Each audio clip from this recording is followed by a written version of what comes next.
الحمد لله نحمده ونستعينه ونستغفره ونؤمن به ونتوكل عليه ونعوذ بالله من شرور أنفسنا ومن سيئات أعمالنا من يهده الله فلا مضل له ومن يضلل فلا هادي له ونشهد أن لا إله إلا الله وحده لا شريك له ونشهد أن محمدًا عبده ورسوله صلى الله تعالى عليه وعلى آله وأصحابه وبارك وسلم تسليمًا كثيرًا أما بعد فأعوذ بالله من الشيطان الرجيم بسم الله الرحمن الرحيم يا أيها الذين آمنوا من يرتد منكم عن دينه فسوف يأتي الله بقوم يحبهم ويحبونه أذلة على المؤمنين أعزة على الكافرين۔ قرآن مجید کی ایک آیت تلاوت کی ہے۔ اللہ تعالیٰ سے دعا ہے اللہ تعالیٰ صحیح طرح سے بات کہنے کی، سننے کی، سمجھنے کی اور پھر ہم سب کو اس پر عمل کی اللہ توفیق عطا فرمائے۔ قرآن کی جو میں نے آیت پڑھی، یا ایھا الذین آمنوا، اے لوگو جو ایمان لائے ہو، من یرتد منکم عن دینہ، تم میں جو بھی اپنے دین سے پیچھے ہٹے گا، فسوف یأتی اللہ بقوم، تو اللہ ایسے لوگوں کو پیدا کرے گا، یحبہم، جو اللہ سے محبت کریں گے، ویحبونہ، جن سے اللہ محبت کرے گا اور وہ اللہ سے محبت کریں گے، یجاہدون فی سبیل اللہ، اللہ کے راستے میں جہاد کریں گے، ولا یخافون لومۃ لائم، اور اللہ کے بارے میں کسی ملامت کرنے والے کی پرواہ نہیں کریں گے۔ اس آیت میں اللہ نے ایک طرح کی دھمکی دی ہے، من یرتد منکم عن دینہ، جو بھی اپنے دین سے پیچھے ہٹے گا۔ ارتداد کا مطلب دین چھوڑ دینا، یہ پیچھے ہٹنا۔ آپ نے یہ لفظ سنا ہوگا نا، رد کر دیا، رد کا معنی لوٹا دیا، ریجیکٹ کر دیا، اور ارتداد پیچھے کو ہٹ گیا، خود ریجیکٹ ہو گیا، باب افتعال۔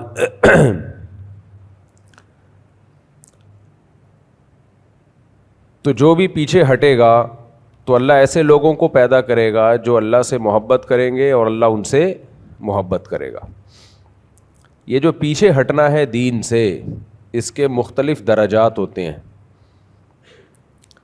جب بھی ہم کہتے ہیں اپنی گاڑی تھوڑی سی پیچھے لے آؤ، پیچھے لانے کا ایک مطلب تو یہ ہوتا ہے آپ لانڈھی گئے ہوئے تھے، ریورس کرتے کرتے گھر پہ لا کے کھڑی کر دیا آپ نے، جہاں سے نکلے تھے وہیں آ کے کھڑے ہو گئے۔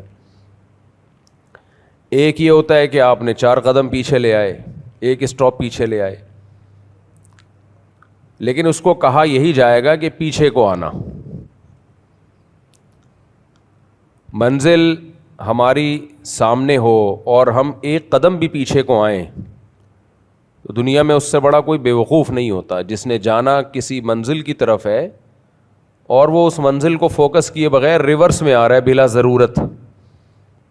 ریورس وہاں گیئر مارا جاتا ہے، ریورس گیئر، جہاں انسان غلط ٹریک پہ چل پڑتا ہے۔ سیدھے ٹریک پہ آپ جا رہے تھے، چلتے چلتے چلتے راستہ بھول گئے تو پھر آپ تھوڑا ریورس آتے ہیں، لیکن سیدھے ٹریک پہ اگر جا رہے ہیں، موٹر وے پہ آپ کی لوکیشن آپ نے پشاور کی یا لاہور کی ڈالی ہوئی ہے اور آپ لکھا ہوا ہے کہ جی لاہور یا پشاور 80 کلومیٹر 100 کلومیٹر، اور آپ پیچھے آنا شروع ہو جائیں تو لوگ کہیں گے بھائی تم تو منزل ہی سے غافل ہو گئے ہو۔ تو اللہ تعالیٰ نے ہم سب کو پیدا کیا، ہماری ایک منزل بنائی ہے، وہ منزل ہے ایمان اور اعمال صالحہ، یعنی عقیدہ بھی درست رکھیں اور اپنے عمل کو بھی درست رکھیں اور فوکس آخرت کو رکھیں۔ یہ رہنا نہیں ہے یہاں، مرنا ہے، جانا ہے یہاں پہ۔ بہت جنازے آپ نے بھی دیکھ لیے، ہم نے بھی دیکھ لیے۔ ذرا تھوڑا سا تصور کر لیں، جب سے ہم بالغ ہوئے ہیں، عقل و شعور ہم نے سنبھالا ہے، اس وقت سے کتنے جنازے دیکھ لیے ہوں گے، کتنی لاشیں خود اٹھائی ہوں گی ایکسیڈنٹ میں، حادثات میں، کتنے لوگوں کو خود مرتے ہوئے دیکھا۔ مجھے یاد ہے میرا چھوٹا بیٹا بالکل چھوٹا سا, اس کو زیادہ شعور نہیں تھا, تو یہاں جنازہ آیا, بہت پرانی بات ہے. تو اس بیچارے کو کیا پتہ میت کیا ہوتی ہے, جنازہ کیا ہوتا ہے. تو اس نے دیکھا کوئی صاحب لیٹے ہوئے ہیں کفن میں اور نماز پڑھی جا رہی ہے, نہ ہل رہے ہیں نہ جل رہے ہیں. تو گھر میں مجھے آ کے کہنے لگا, ابو آج میں نے ایک مرے ہوئے انکل کو دیکھا ہے. یعنی اس کا خیال ہے انکل تو ہیں لیکن یہ تو ہل بھی رہے نا, کچھ بھی نہیں کر رہے, تو یہ شاید مرے ہوئے ہیں. تو مجھے کہنے لگا آج میں نے چلتے پھرتے انکل تو بہت دیکھے, ایک انکل مرے ہوئے دیکھے ہیں. تو اس کی بات پہ تعجب اس لیے ہوا کہ جو مر جاتا ہے اس کو انکل نہیں کہا جاتا. جو مر گیا اس کو یہ نہیں کہا جائے گا مرے ہوئے انکل, مری ہوئی انٹی, مرے ہوئے چاچو, مرے ہوئے خالو. کسی کے خالو یہ سن کے نہ مر جائیں. مرے ہوئے ماموں, مرے ہوئے پھپھا, مرے ہوئے ابو. تو مرے ہوئے کو یہ نہیں کہا جاتا, اس کے سارے القاب اس سے چھین لیے جاتے ہیں. تو میت ہے, میت کب آئے گی, میت کا جنازہ. آپ نے یہ نہیں دیکھا ہوگا کہ جو مرا ہوا ہو اس کو کہا جائے ماموں کو لے آؤ, پھپھو کو یہاں لے آؤ. نا بھائی, میت کو, پھپھو کی میت کو یہاں لے آؤ, خالو کی میت کو یہاں لے آؤ, والد کی ابو کی میت کو یہاں لے آؤ, دادا کی میت کو یہاں لے آؤ. تو جب ایک ٹریک ہے, سب نے مرنا ہے. مسلمان اپنی منزل سیدھی رکھتا ہے, اسے پتہ ہے کہ میں نے آخرت کے لیے بنا ہوں, میں دنیا کے لیے بنا ہی نہیں ہوں. اس وقت دنیا میں جو سب سے زیادہ جس چیز نے انسان کو تکبر میں اور اللہ سے غفلت میں ڈالا ہے وہ ترقی ہے. وہ پاگل ہو گیا ترقی کر کر کے, سن کے وہ سمجھ رہا ہے کہ بس یہی ہے. اور وہ اس دنیا کی ترقی کو دیکھ رہا ہے, اپنی حیثیت کو نہیں دیکھ رہا.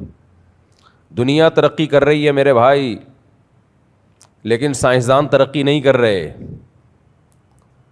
وہ ترقی کے بعد بھی مر جاتے ہیں. جو ترقی کروانے والے ہیں وہ دنیا کو آگے چھوڑ کے خود پیچھے چلے جاتے ہیں. تو جس دنیا ترقی تو انسان کو کرنی چاہیے تھی نا, اور انسان کی حقیقی ترقی اس وقت تک ہو نہیں سکتی جب تک وہ موت کو آگے نہ دھکیل دے. میں سمجھا پا رہا ہوں اپنی بات؟ دیکھو, دو ترقیاں, ایک ہے اس دنیا کی ترقی, ایک ہے انسان کی ترقی. انسان تو ویسا ہی ہے, پہلے عمریں زیادہ لمبی ہوتی تھیں, اب عمریں کم ہو گئیں. تو دنیا کو آپ ترقی دے رہے ہیں. اس کی اور آسان مثال دیتا ہوں میں. آپ نے اپنے لیے گھر بنایا, گاڑی بنائی, لوگ کہیں گے آپ ترقی کر رہے ہیں. آپ کا پہلا گھر تھا, بوسیدہ گھر تھا, اس کو تھوڑا آپ نے کشادہ کر لیا. کچن کو توڑ کے آپ نے ریپیئر کر کے اچھا کچن بنا لیا. واش روم بھی خراب سا واش روم تھا, اس میں بڑے لگژری آپ نے نلکے شلکے لگا دیے. تو آپ مجھے بتاؤ, آپ ترقی کر رہے ہو یا آپ کا گھر ترقی کر رہا ہے؟ بولو نا. گھر ترقی کر رہا ہے. ٹینک اچھا بنوا لیا آپ نے, گھر میں ایئر کنڈیشن لگوا دیا, سولر پلیٹیں لگا کے بیڑا غرق کر دیا اپنے پیسوں کا آپ نے, کیونکہ گورنمنٹ نے اسکیم کیا کر دی, چینج کر دی. کیونکہ حکومت بھی کھیلتی ہے لوگوں کے ساتھ. پہلے پلیٹیں بکوائیں لوگوں کو لالچ دے کے, پھر یونٹی اتنے گرا دیے ہیں کہ کس قدر ضلالت ہے آپ اندازہ لگاؤ. تبھی لوگوں کا اعتماد ہٹتا ہے ان لوگوں پہ. کس قدر لوگوں کے ساتھ کھیلتے ہیں یہ لوگ.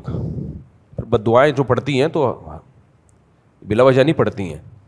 دنیا میں کہیں ایسا نہیں ہوتا کہ آپ لوگوں کو ایک لالچ دو, یہ تو معاہدے کی خلاف ورزی ہے.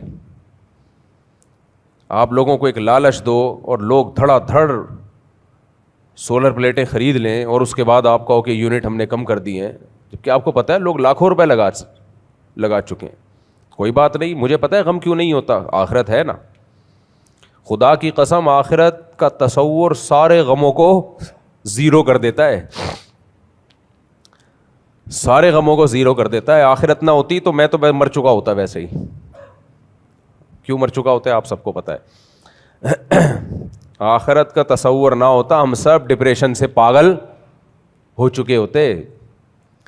دیکھو آخرت کا تصور نہیں ہے جاپانیوں میں، سب کچھ ہو کے بھی خودکشیاں کرتے ہیں، سارے نہیں کرتے، بہت سے لوگ کرتے ہیں. تو ہمارے ہاں آخرت کا تصور ہے، اور صرف تصور نہیں ہے، ہمیں اتنا یقین ہے کہ موت کے بعد زندگی ہے. اللہ نے اس مسئلے کو بہت کلیئر کر دیا ہمارے سامنے، اتنا کلیئر کر دیا ہے کہ اب بہت ساری چیزوں کو انسان وہ غم ہے بھی نہیں اصل میں، وہ تو نعمتیں میں ڈوبے ہوئے ہم لوگ. لیکن جب آخرت نہیں ہوتی نا سامنے، تو کوئی نعمت تھوڑی سی کم ہو جائے اس پہ بھی پاگل ہو جاتا ہے انسان. غم ورنہ ہم لوگوں کی زندگی میں کہاں ہے بھائی، کھا رہے ہیں پی رہے ہیں. ہمارے غم یہ ہوتے ہیں کہ دوسرے کو دیکھ دیکھ کے جلنا. آج کل جو مارکیٹ میں غم چل رہا ہے وہ کیا چل رہا ہے؟ صبح اس کو پراٹھے مل رہے ہیں کم وقت کو، دوپہر کھانا بھی مل رہا ہے، رات کھانا بھی مل رہا ہے، شام کی چائے بھی مل رہی ہے، رات کو سونے کے لیے جگہ بھی ہے، پھر بھی ٹینشن میں ہے. کیوں؟ دوسروں کو دیکھ رہا ہے. ابے اس نے تو یہ بھی لے لیا، وہ تو وہ بھی کر لیا، وہ تو آن لائن بزنس بھی شروع کر دیا، وہ تو جس کام میں ہاتھ ڈالے چمتکار ہو جاتی ہے.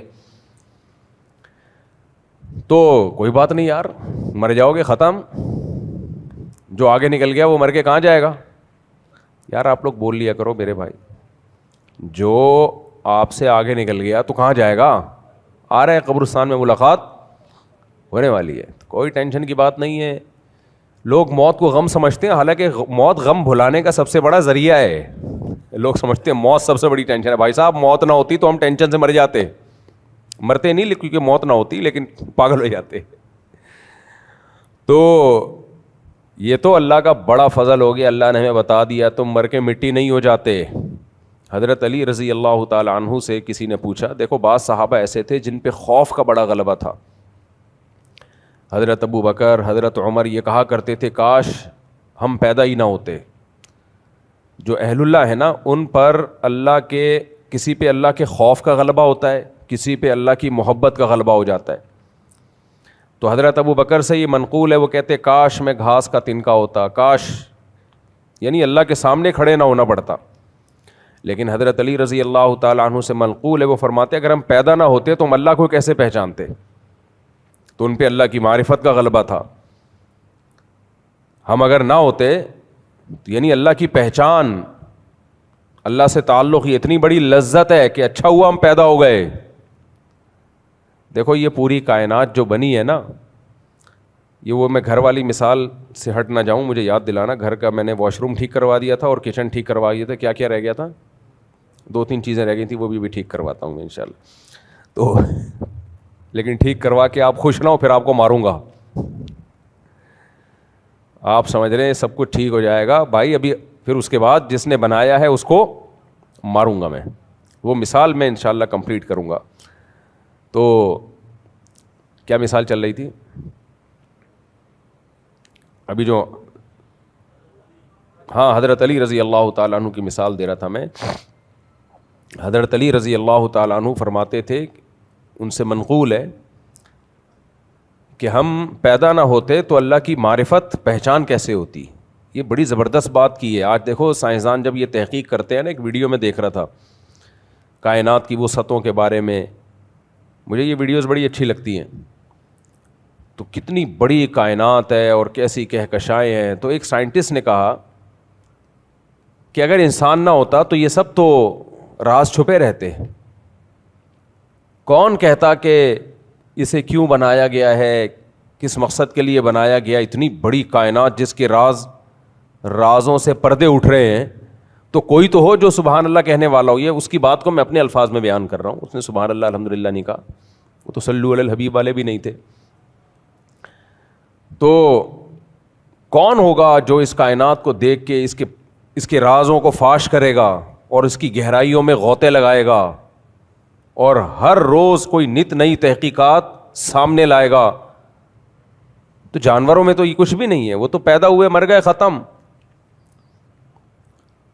تو اس سے اس حدیث کی تائید ہوتی ہے. وہ حدیث تو کمزور ہے، ضعیف ہے، لیکن اس کا مفہوم درست ہے، قرآن سے ثابت ہے اس کا مفہوم. کنت کنزا مخفیا، اللہ کہتے ہیں میں چھپا ہوا خزانہ تھا، میں نے چاہا کہ میں ظاہر ہو جاؤں، اس لیے اللہ نے انسان کو پیدا کیا. یعنی اللہ نے جو کائنات بنائی، اپنی طاقت، اپنی قدرت، اپنے کمالات، کوئی اس کے کمالات کو پہچاننے والا تھا کیا؟ فرشتے تو اللہ کو دیکھ رہے ہیں, ان کو اس مادی حقیقت کو تھوڑی پتہ ہے کیا کیا کمالات ہیں. وہی وعلم آدم الاسماء کلہا, اللہ نے اس زمین کی جتنی بھی مادی اشیاء ہیں ان کے حقائق آدم علیہ السلام کے سامنے کھولے ہیں, فرشتوں کے سامنے نہیں کھولے, ان کو پتہ ہی نہیں ہے, ان میں یہ صلاحیت ہی نہیں ہے. تو انسان ہے جو یہاں چیزوں کو دیکھ کے حیران ہوتا ہے, بھائی یہ کیسے, یہ کیسے, یہ کیسے, یہ کیسے, تو وہ پھر بنانے والے کی تعریف کرتا ہے. کوئی بھی دنیا میں مینوفیکچرر کمپنی ہو یا کوئی بنانے والا ہو, وہ اپنی بنی ہوئی پروڈکٹ سے پہچانا جاتا ہے.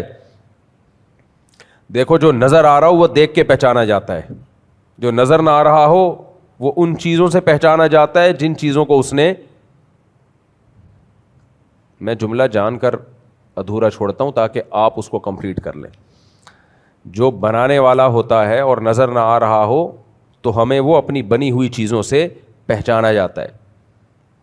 پولیو کی ویکسین جس نے بنائی اور جس نے پوری دنیا میں پھیلائی نا, پوری دنیا اس کو سلام کرتی ہے, پوری دنیا اس کو سلام کرتی ہے کہ اس نے انسانیت کی بڑی خدمت کی, سوائے پاکستانیوں کے, سوائے پاکستانیوں کے. تو بہت سارے کام الحمدللہ ہمارے یہاں ایسے ہیں کہ وہ سازش ہر چیز کو, کیونکہ ہم نے جن حکمرانوں کو اکثر کو دیکھا کہ وہ سازشی ہیں, تو ہمارا سسرال کو دیکھا وہ سازشیں کرتا رہتا ہے ہمارے خلاف. سسرال والوں نے اپنے سسرال کو دیکھا کہ وہ سازشیں کرتا رہتا ہے. امام نے کمیٹیوں کو دیکھا کہ میرے خلاف سازشیں کرتی رہتی ہیں. کمیٹیوں نے امام کو دیکھا یہ مسجد پہ قبضہ کرنے کے چکر میں ہمارے خلاف سازشیں کر رہا ہے. باس کو دیکھا, اپنے امپلائیز کو دیکھا, آپ کے جو ساتھ تھے ان کو دیکھا کہ وہ آپ کے خلاف دفتر میں سازشیں کر رہے ہیں, آپ کی ٹانگیں کھینچ رہے ہیں اور باس کے سامنے آپ کی برائیاں کر رہے ہیں, آپس میں بھی برائیاں کر رہے ہیں. جب آپ سامنے بیٹھتے ہیں تو ایسا لگتا ہے اس سے زیادہ کوئی نیک دنیا میں پیدا ہوا ہی نہیں ہے.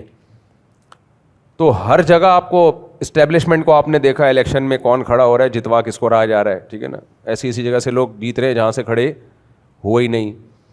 اچھا پھر سیاستدانوں کو دیکھا ایک دوسرے کی ٹانگیں کھینچ رہے ہیں, سازشیں کر رہے ہیں. اسٹیبلشمنٹ کو جب اپنی باری آتی ہے تو باپ بناتے ہیں, جب اپنا مسئلہ نہیں ہوتا تو پھر وہی سب سے ملک دشمن بن جاتی ہے, وغیرہ وغیرہ وغیرہ وغیرہ وغیرہ. اس پہ بولنے کے لیے بہت کچھ ہے. تو اتنی سازشیں پاکستانیوں نے دیکھی ہیں, اتنا کچھ دنیا میں دیکھا ہے. اب تو سڑک بن رہی ہوتی ہے ایسا لگتا ہے کہ کیا ہے, سازش ہے. اچھا کام بھی ہو رہا ہوتا ہے, یہ کیا لگتا ہے, گٹر کے ڈھکن لگ رہے ہیں, لگتا ہے یہ بہت بڑی گیم کھیلی جانے والی ہے. ہمارے گیم اصل میں یہ گیم مذکر لفظ ہے اردو میں, یہ پنجاب میں جا کے مؤنث ہو گیا. ایسا لگتا ہے بہت بڑا گیم کھیلا جانے والا ہے ہمارے ساتھ. گٹر کے ڈھکن لگ رہے ہیں, اس کا مطلب ٹینٹ کچھ ہونے والا ہے, ٹھیک ہے. یعنی کوئی تھوڑا سا ہمیں منہ میں مٹھائی دے کے خوش کیا جا رہا ہے بڑے زہر کے انجیکشن کے لیے. بعض دفعہ دیکھو قرآن میں آتا ہے نا, سنستدرجہم من حیث لا یعلمون. جتنی پچھلی قوموں پہ عذاب آیا ہے وہ جب ان پہ شروع میں آزمائشیں آتی تھیں وہ پھر بھی نہیں سدھرتے تھے تو پھر اللہ ان کو ترقی دیتا تھا کہ ٹھیک ہے اب پھر غافل ہو جاؤ, پھر ایک ہی دفعہ میں ماروں گا. تو حکومت کچھ اچھے کام کر رہی ہوتی ہے, ہمیں ایسا لگتا ہے اب اس بڑی چپت لگانے والے ہیں, اب ہمیں 2-4 ڈھکن وکن لگا کے اب کچھ بہت بڑا گیم کھیلا جانے والا ہے ہمارے ساتھ. تو پٹرول سستا ہو جائے تو لگتا ہے کہ اب ڈبل مہنگا ہوگا. کیا خیال ہے بھائی؟ میں نہیں کہہ رہا ایسا ہوگا, مجھے نہیں پتا. ڈالر اگر اوپر نہیں جا رہا لگتا ہے کہ اب کچھ اور ہونے والا ہے, کچھ اور اوپر جا رہا ہے جو بتا نہیں رہے. تو ہم نے منفی چیزیں اتنی دیکھی ہیں. کوئی آپ سے تمیز سے بات کر رہا ہو, لگتا ہے پیسے مانگنے والا ہے آپ سے, تھوڑی دیر میں آپ سے کیا مانگے گا, ورنہ کون تمیز سے بات کرتا ہے بھائی آج کل. تو ہر وقت منفی چیزیں اتنی زیادہ ہم دیکھ چکے ہیں کہ اب ہمیں ہر چیز میں سازش کی بولو بو آتی ہے. تو پھر وہ جو بڑی طاقتیں ہیں وہ تو ہیں ہی ہمارے خلاف سازشی, تو اب ان کے کچھ کام اچھے بھی ہوتے ہیں تو ہمیں کیا لگتے ہیں, سازش. تو یہ ہمارا قصور نہیں, ہم جس ماحول میں پیدا ہوئے بڑے ہوئے تو وہ اسی ٹائپ کا ماحول ہے. تو اس لیے اب اس کو آہستہ آہستہ ہی ٹھیک ہوگا, یہ یعنی اور خراب ہوگا, یعنی استغفر اللہ, ٹھیک ہوگا. تو خیر ہم اپنے ٹاپک کی طرف آتے ہیں, کہیں اور چلے گئے. تو اس کائنات کو جو اللہ نے بنایا ہے, اللہ تو ہمیں نظر نہیں آتا, تو اس نے بنا کے دکھا دیا کہ میں کیسا ہوں. تو اگر انسان نہ ہوتا کون پہچانتا ان چیزوں کی ڈیپ میں, کون جاتا بھائی, کون ان رازوں سے پردے اٹھاتا, کیسے کمالات ہیں ایک ایک چیز میں. کچھ چیزوں تو قرآن نے بیان کی ہیں, کچھ چیزیں قرآن نے کہہ دیا مما لا یعلمون, بہت سی چیزیں ایسی ہیں جو تم ابھی نہیں جانتے, یعنی بعد میں جان لو گے تم, اس وقت نہیں جانتے تھے جب قرآن نازل ہو رہا تھا. تو اب اتنا کچھ اس اللہ نے بنا دیا, تو اس اللہ کو پہچاننا. سیدنا علی رضی اللہ عنہ فرماتے تھے ہم پیدا نہ ہوتے تو ہمیں کیسے پتہ چلتا کہ اللہ کیسی ذات ہے وہ. تو میں وہ مثال دے رہا تھا گھر کی کہ انسان تو دنیا ترقی کر رہی ہے, انسان ترقی کر نہیں سکتا. دنیا ترقی کر رہی ہے, انسان میں ترقی کے خلاف نہیں ہوں, کہیں آپ مجھے سمجھیں کہ ترقی کا جو کانسیپٹ اسلام میں ہے وہ کئی بار میں بیان کر چکا ہوں. اس ترقی کو آخرت کا ذریعہ بنایا جائے. اگر وہ ترقی آخرت کا ذریعہ ہے تو ٹھیک ہے, نہیں ہے تو پھر وہ بیکار ہے. ایسی تو فرعون نے بڑی ترقی کی ہے بھائی, اور اس ترقی کو ان حدود میں رکھا جائے جو حدود اللہ اس کے رسول صلی اللہ علیہ وسلم نے بتائی ہیں, پھر وہ ترقی نعمت ہے. تو ترقی کی مثال دے رہا تھا, گھر کوئی شخص ٹھیک کر رہا ہے تو گھر ترقی کر رہا ہے کہ نہیں کر رہا. اچھے نلکے لگا دیے اس نے, باہر صفائی کروا دی اس نے, تو لیکن پتہ چلا کہ جی اس کو تو کینسر ہے. جب گھر مکمل ہو گیا تو آپ کو کیا پتہ چلا کہ جو گھر بنانے والا ہے اس کو بہت خطرناک کینسر, آخری اسٹیج پہ چل رہا ہے وہ کینسر. تو لوگ کیا کہیں گے, آپ کے گھر نے ترقی کی ہے یا آپ نے ترقی کی ہے؟ بولو نا, گھر نے ترقی کی ہے, آپ نے تھوڑی کی ہے. اس کا فائدہ اس کو ہوگا جب آپ کے مرنے کے بعد کوئی دوسرا آئے گا اس گھر میں, لیکن اس کو بھی فائدہ نہیں ہوگا, اس لیے کہ ہو سکتا ہے اس کو بھی کچھ وقت کے بعد جا کے پتہ چلے کہ جی ٹی بی ہے اس کو, یا اس کو کینسر سے بھی ایڈز ہو گیا, اس کو کینسر سے بھی زیادہ خطرناک کوئی بیماری ہو گئی ہے وغیرہ وغیرہ. آپ کہہ سکتے ہیں ساری دنیا کو کینسر تھوڑی ہے. دیکھو یہ تو ہم کمپیئر کر رہے ہیں نا ایک دوسرے کے ساتھ کہ اس کو کینسر ہے اس کو نہیں ہے. بھائی کمپیئر کیوں کر رہے ہو؟ ہم دنیا میں ترقی اپنی ترقی کے لیے کرتے ہیں, لیکن ہماری ترقی کی راہ میں سب سے بڑی رکاوٹ موت ہے. کینسر نہیں ہوگا تو ایکسیڈنٹ سے مر جاؤ گے, ایکسیڈنٹ نہیں ہوگا شوگر سے مر جاؤ گے, شوگر نہیں ہوگا ہارٹ اٹیک سے مر جاؤ گے, ہارٹ اٹیک نہیں ہوگا کچھ اور بیماری ہوگی, بخار سے مر جاؤ گے. میں نے ایسے لوگ بھی دیکھے ہیں ہٹے کٹے میرے دوستوں میں, ایسے صحت مند, صرف ایک فیور آیا, بخار آیا ہے, نکل لیے. میرے پاس فون آیا, مفتی صاحب آپ کے فلاں دوست کا انتقال ہو گیا. کتنی عمر تھی ان کی؟ 30 سال, جوان. بھائی کیا ہوا یار؟ ابھی پچھلے ہفتے تو ملاقات ہوئی ہے, وہ جی بخار آیا تھا وہ بگڑ گیا, بس اسی میں انتقال ہو گیا. بھائی کیسے بگڑ گیا یار؟ اتنی زبردست اینٹی بائیوٹک آج کل ایجاد ہو چکی ہیں, بخار کی 20 قسمیں ایجاد ہو چکی ہیں. نہیں بھائی ابھی تو ملے تھے. آپ نے کئی دفعہ سنا نہیں ہوگا یار پچھلے ہفتے تو میری ملاقات ہوئی تھی.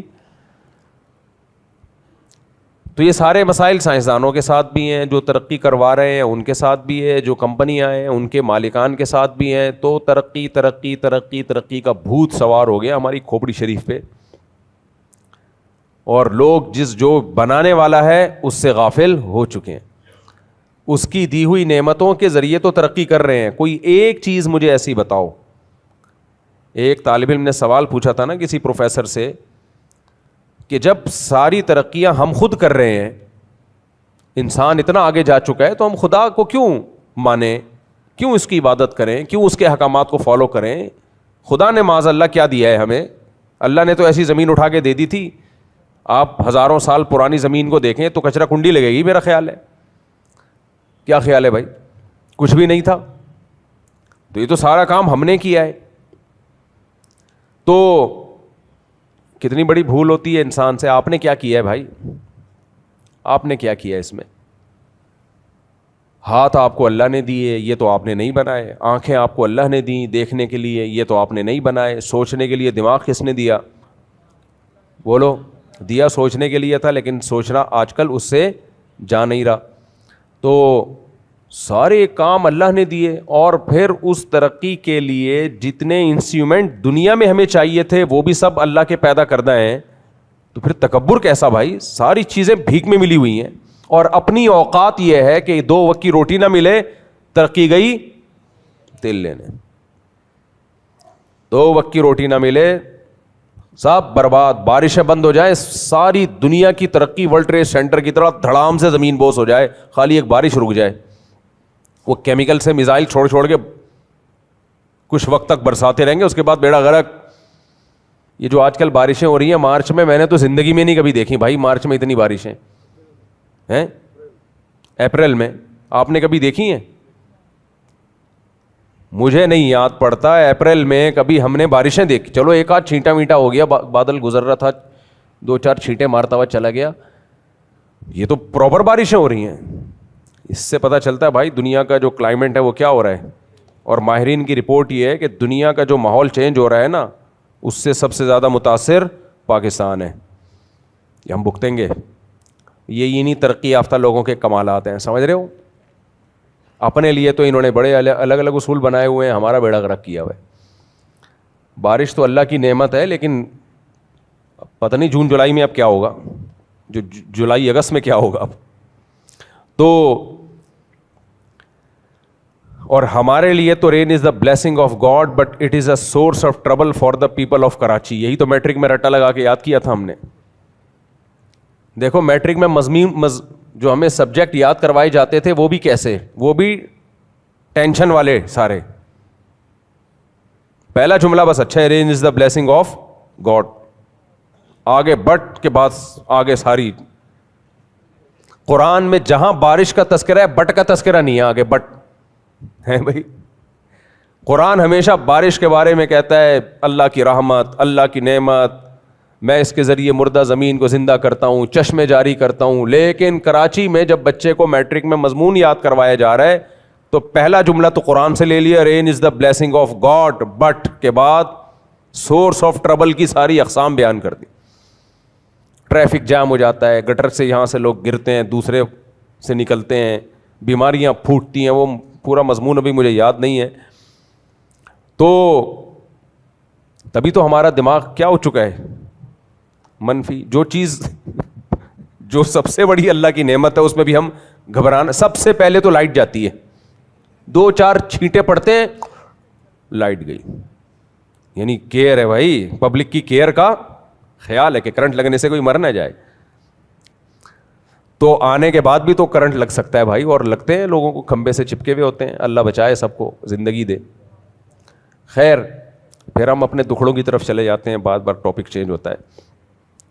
تو میں یہ عرض کر رہا تھا کہ آپ نے گھر بنا لیا، آپ کا گھر ترقی کر گیا، بہت کچھ ہوا، آپ نے کپڑے اچھے بنا لیے، ویسٹ کوٹ اچھی پہن لی آپ نے، اور سوٹ ٹائی بنوا لیا آپ نے، شوز بھی اچھے خرید لیے، تو یہ کمپنیاں ترقی کر رہی ہیں۔ ویسٹ کوٹ کی کمپنی نے بھی ترقی کر لی ہوگی، جوتوں کی کمپنی نے بھی ترقی کر لی ہوگی۔ آپ تو میرے بھائی ترقی جب ہوگی جب آپ موت کو دھکیل دو۔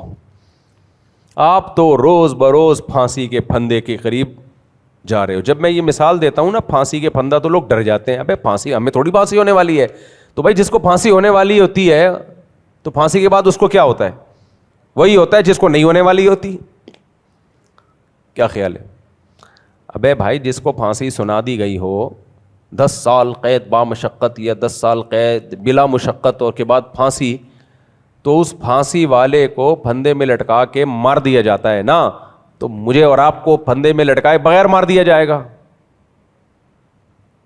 فرق یہ ہے کہ جو موت کا جو طریقہ ہوگا وہ کیا اختیار کیا جائے گا، کسی کو ٹرک کے نیچے لا کے مارا جائے گا، ڈمپر کے نیچے کچھ اسٹیکر بنایا جائے گا اس کا، کسی کو جو ہے کینسر سے مارا جائے گا، کسی کو شوگر سے مارا جائے گا، کسی کو گردوں خراب کر کے مارا جائے گا، کوئی سسرال کے ہاتھوں پٹے گا، کوئی دوسری کرے گا، اور ڈپریشن سے مارا جائے گا، صرف ڈپریشن سے تو مرے گا بھائی۔ نہیں یقین آتا آپ ہمارے یہاں کے جنازے دیکھ لیا کرو، ہر ہفتے کوئی ایک آدھ تو آیا ہوا ہوتا ہے۔ ہمارے تو قریب قریب مسجدیں، جنازے بھی ڈیوائڈ ہوئے ہوتے ہیں۔ اگر ایک محلے میں ایک مسجد ہوتی تو اب جنازے ہی ہو رہے ہوتے ہیں یہاں پہ۔ حرم میں دیکھ لو آپ، جو لوگ عمرہ کرنے حج کرنے جاتے ہیں، ہر نماز کے بعد الصلاۃ علی الجنائز، اور وہ ایک جنازہ نہیں ہوتا، یاد رکھو۔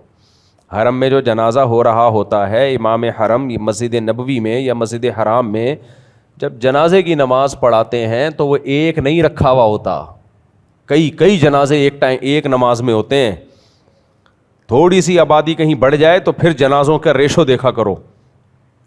تو میں آپ کو ڈرا نہیں رہا, نہ قرآن ہمیں موت یاد دلا کے ڈراتا ہے. قرآن ہمارے سامنے ایک حقیقت کو کھولتا ہے. وہ حقیقت یہ ہے, یا ایھا الناس, اے لوگو, لا یغرنکم الحیات الدنیا ولا یغرنکم باللہ الغرور. اے لوگو, تمہیں یہ دنیا کی زندگی دھوکے میں نہ ڈال دے. بڑے بڑوں کو دھوکے میں ڈالا اس نے. ابھی نہیں لگ رہا, جب موت آئے گی تو انسان کہے گا واقعی ہم دھوکے میں پڑے ہوئے تھے. ولا یغرنکم باللہ الغرور, اور جو شیطان ہے وہ بھی تمہیں لمبی لمبی امیدیں دلا کے دھوکے میں ڈالے گا. شیطان کو بھی اللہ نے دھوکے باز کہا, اور اس دنیا کی زندگی کو بھی اللہ نے مکمل کریں. اس دنیا کی زندگی کو بھی اللہ نے دھوکے باز کہا, دونوں کو بڑا دھوکے باز, کیونکہ غرور کا لفظ مبالغے کا صیغہ عربی میں. یہ جو ہم اردو میں کہتے ہیں نا غرور, تکبر, غرور اردو میں اس کا کانسیپٹ الگ ہے, عربی میں اس کا تصور الگ ہے. عربی میں غرور دھوکہ دینے کو کہتے ہیں. مغرور عربی میں قابل ترس لفظ ہے, جس بیچارے کو دھوکہ دے دیا ہو اس کو عربی میں مغرور کہا جاتا ہے, بیچارہ. اور اردو میں مغرور کسے کہا جاتا ہے؟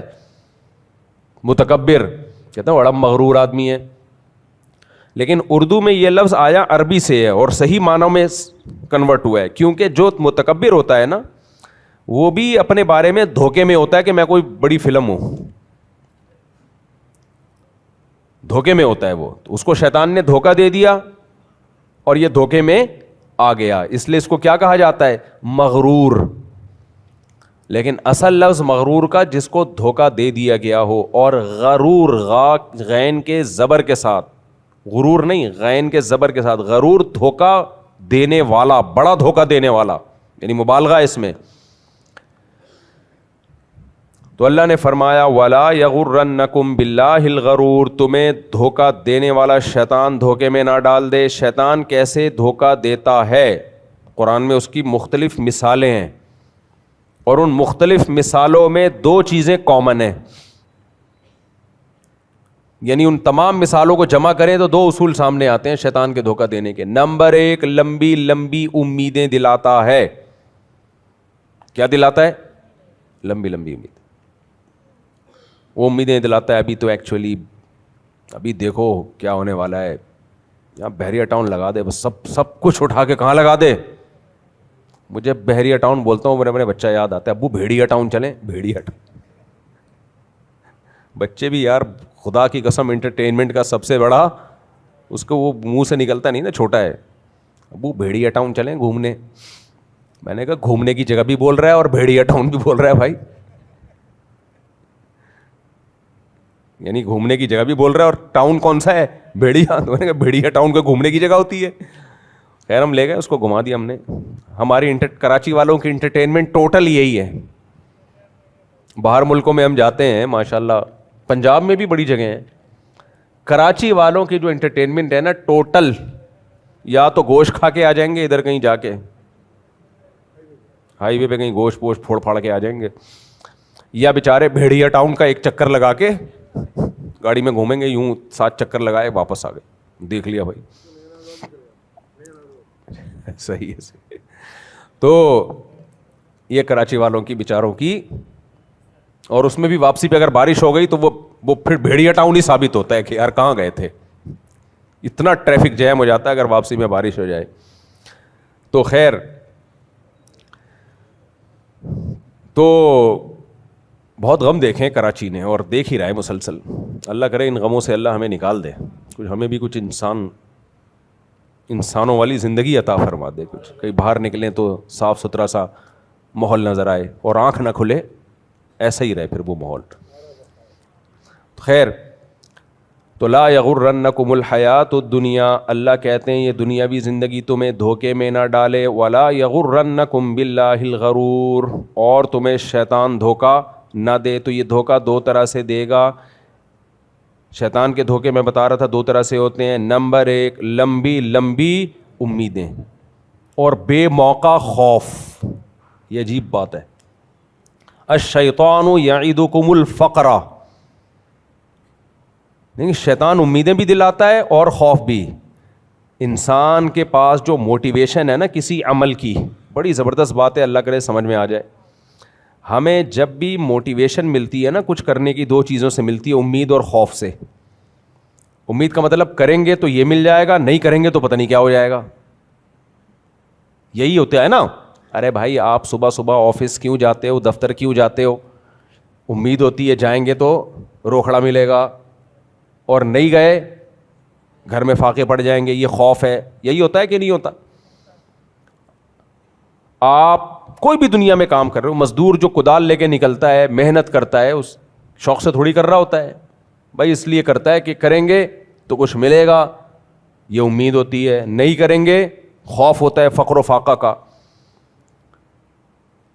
تو ہر عمل کے پیچھے کچھ امیدیں اور کچھ خوف, کچھ لالچ اور کچھ خوف جو انسان سے عمل کرواتا ہے. آپ کا کوئی دشمن ہوتا ہے, آپ زیادہ اس سے دشمنی نہیں پالتے. بعض دفعہ ڈر ہوتا ہے کہ یار ایسا نہ ہو کہ زیادہ دشمنی پالی تو الٹا ہی گلے نہ پڑ جائیے. یہ خوف آپ کو روکتا ہے, حالانکہ دل چاہ رہا ہوتا ہے اس کو نقصان پہنچانے کا. تو اسی وجہ سے قرآن نے بھی جنت کی امیدیں دلائیں اور جہنم کا خوف, کہ بھائی کر لو تو جنت میں چلے جاؤ گے, نہیں کرو گے تو کہاں جاؤ گے. الایمان بین الخوف والرجاء, ایمان امید اور خوف کے بیچ میں. شیطان بھی یہی گیم کھیلتا ہے بالکل. لیکن شیطان کیا کرتا ہے, جس چیز کی امید دلانی چاہیے اس کی دلاتا نہیں ہے, اور جس چیز کا خوف نہیں دلانا چاہیے اس کا خوف دلاتا ہے. وہ بالکل الٹ چلتا ہے. جس کا خوف نہیں ہونا چاہیے, بے موقع خوف, بے موقع خوف. آپ کروڑوں روپے کماتے ہو, آپ کو آپ کی بیگم بولتی ہے بھائی گھر میں کچھ راشن واشن لے کر آؤ. آپ کو خوف کہ اگر میں نے گھر میں راشن ڈلوا دیا تو یہ میرے 1,00,000 روپے کم ہو جائیں گے. بچے کو میں نے اسکول میں اچھے پڑھا دیا تو میرے پیسے کم ہو جائیں گے. یہ بے موقع خوف ہے یا نہیں ہے؟ لوگ بولیں گے کم بخت, تو نہیں کھلا رہا تو یہ تو بیگم بھی تیری بھاگے گی, بچے بھی باغی ہو جائیں گے, کرے گا کیا تو ان پیسوں کا. پھر آپ ایک دم جوش میں آئے, نہیں نہیں یار مجھے تو خرچ کرنا چاہیے, گھر بھی اچھا بنانا چاہیے, نہیں نہیں نہیں. پھر بے موقع خوف. کنجوس آدمی کو اسی طرح کے خوف آتے ہیں نا. یہ خوف اس کا بیڑا غرق کر دے گا, یہ بیڑا غرق کر دے گا. یہ غلط چیز, غلط خوف ہے. اور آسان مثال, آپ کی جاب لگ گئی, آپ کو یہاں سے فلائی کر کے جانا ہے, سمجھ لو امریکہ جانا ہے یا جاپان جانا ہے, بڑے اچھے بڑے عرصے کے بعد آپ کی جاب لگی, فاقے چل رہے تھے. اب کسی نے آپ کے کان میں آ کے کہہ دیا بھائی جہازوں کے کریش ہونے کی ویڈیوز دکھا دیں آپ کو, دیکھ فلاں موقع پہ یہ جہاز کریش ہوا تھا, یہ دیکھ کیسے ہل رہا ہے, پائلٹ کی حالت دیکھ. آپ کہو گے بھائی 100 میں یا لاکھوں میں کوئی ایک کریش ہوتا ہے, ضروری تھوڑی یہ بھی کریش ہو جائے. کہ بھائی ضروری تو نہیں ہے لیکن ممکن تو ہے نا. جو پہلے جہاز میں بیٹھے ہوئے تھے کیا ان کو پتا تھا کہ یہ کریش ہوگا؟ نہیں پتا تھا نا. بس تجھے بھی نہیں پتا, سیم سچویشن ہے. سچویشن کیا ہے؟ سیم سچویشن ہے. ورلڈ ٹریڈ سینٹر سے جو جہاز جا کے ٹکرایا, ان کے پائلٹوں کو اور ان کے جو پیسنجر تھے ان کو پتا تھا یہ ٹکرائے گا؟ آپ سے پوچھ رہا ہوں, نہیں پتا تھا. تو اب وہ اس کو ڈرا رہا ہے جو جاپان جا رہا ہے ملازمت کے لیے, اچھی تنخواہ مل رہی ہے اس کو ڈرا رہا ہے کہ جیسے ان کو نہیں پتا تھا تجھے بھی نہیں پتا ہے, تو تیرا جہاز بھی کیا ہوگا, کہیں جا کے چنگ چونگ شنگ پونگ سے جا کے ٹکرائے گا تیرا جہاز, شنگ شانگ سے جا کے. اب آپ گھبرا رہے ہو. تو یہ خوف موقع کا خوف ہے, یہ بے موقع خوف ہے. شادی کی مثال دیں گے تو سمجھ میں آئے گی انشاءاللہ. آپ بالغ ہو گئے, عاقل ہو گئے, دماغ سیٹ ہے آپ کا, فٹ فاٹ ہو آپ, اور آپ کو اللہ نے اتنا دیا ہے کہ صبح 2 پراٹھے کھا سکتے ہو اور ایک بیگم کو بھی 2 پراٹھے کھلا سکتے ہو. یہی ہوتا ہے خرچہ, اور کیا ہے. باقی جب بچہ پیدا ہوتا ہے وہ تو پھر تو ایسے فیوچر کو دیکھو گے, پھر تو پاگل ہو جاؤ گے بھائی. لوگ پتہ ہے کیا دیکھ رہے ہوتے ہیں شادی میں, ابھی شادی ہوگی اس کا خرچہ, پھر بچہ پیدا ہوگا اس کا خرچہ, پھر بچہ تھوڑا سا بڑا ہوگا اس کی خوراک چینج ہوگی اس کا خرچہ, پھر بچہ اسکول میں جائے گا پھر اس کا خرچہ, پھر اس کو ساری زندگی پڑھانا ہے پھر اس کا خرچہ, پھر اس کو ڈاکٹر بنانا ہے 4 سال, تو آج کل فیس اتنی چل رہی ہے, میڈیکل کالجز کی, تو اس وقت کیا فیس ہوگی, سونے کا ریٹ ویٹ ایک اندازہ لگا کے اتنا خرچہ, پھر وہ کم بخت انسان کا بچہ نکلا یا نہیں نکلا اس کا خرچہ, یہ بھی تو ہوتا ہے. ساری انویسٹمنٹ کر دی پھر بھی ایک ہی ہوتا ہے نا. آج کل تو ایک آدھ سے زیادہ ہو نہیں رہے بھائی, تو اس لیے ان کو بڑا فوکس ہوتا ہے کہ یار یہی ہو. زیادہ ہوں گے تو چلو یار 2-4 اسپیئر میں بگڑنے کے لیے کیا ہو گیا, 2-4 بگڑ بھی گئے تو ہر گھر میں ایک آدھ پہلے بگڑا ہوا ہی پیدا ہوتا تھا, تو ایک آدھ ہوتا تھا, اب تو ایک ہی ہے, اس پہ ساری انٹینشن جو ہے, ساری توجہ اس کے اوپر. اب یہ کیلکولیشن, میرے جو دوست میرے ساتھ بالغ ہوئے تھے نا وہ اب تک وہ کیلکولیشن میں لگے ہوئے ہیں. سمجھ میں آ رہی ہے بات؟ کیلکولیٹر لے کے بیٹھے ہوئے کما رہے اسی طرح کی. میں کہتا ہوں اب تکلف کی ضرورت نہیں ہے, چھوڑ دو, کیلکولیشن کرتے رہو. سونا جب نیچے جائے گا تو کر لینا. خیر, اور سونا نیچے جانے سے بالکل بھی خوش نہ ہوا کرو. میں نے آپ کو پہلے بتا دیا ہے کہ یہ نیچے اس لیے جاتا ہے تاکہ ڈبل اوپر جائے. پیٹرول نیچے جانے سے بالکل بھی خوش بولو نہ ہوا کرو. ڈیزل جو نیچے جاتا ہے اس لیے جاتا ہے تاکہ ڈبل اوپر جائے. تو پھر سوال پیدا ہوتا ہے خوش کس چیز سے ہوں. آپ بولو گے مفتی صاحب ہم آپ کے بیان سننے ٹینشن کے لیے نہیں آتے, ہم دینی باتیں سننے کے لیے آتے ہیں, تو آپ ہمیں ٹینشن کیوں دے رہے ہو؟ تو میں ٹینشن ختم کر رہا ہوں کہ جتنی چیزیں نیگیٹو ہیں ختم ہو جائیں گی ایک دن, کیونکہ ہم ختم ہو جائیں گے. سمجھ میں آ رہی ہے بات؟ ہم سے پہلے باپ دادے اسی ملک میں رہ کر گئے ہیں کہ نہیں؟ کراچی کی بات کر رہا ہوں, پورے ملک کی بات نہیں کر رہا. اسی کراچی میں رہ کر گئے ہیں نا, زندگیاں گزار لیں تو چلے گئے تو بس ختم. تو ہم بھی نکل لیں گے پتلی گلی سے, گٹر کے ڈھکن لگیں نہ لگیں, ہم نے تو بھائی آگے جانا ہے یار. تو یہ سوچ سوچ کے ہم زندہ ہیں, خوش ہیں الحمدللہ. خیر, تو میں کیا بات کر رہا تھا یار, آج میں ٹاپک میں دائیں میں بہت ہو رہا ہوں. تو وہ بے خوف جو ہے نا, بے خوف کیلکولیشن کی بھی آپ نے, یعنی بے موقع خوف, بے خوف نہیں بے موقع خوف. تو یہ شیطان کی طرف سے ہوتا ہے کہ میں شادی کروں گا, پھر بچہ ہوگا, پھر فلانا, پھر ڈمکانا. ایک عجیب مصیبت میں ڈال دیا بھائی. جو عقل مند آدمی ہے وہ دیکھتا ہے یار ابھی کیا ہے میرے پاس, فی الحال بیگم کو کھلانے کے لیے ہے, بسم اللہ. دیکھو اس ہاں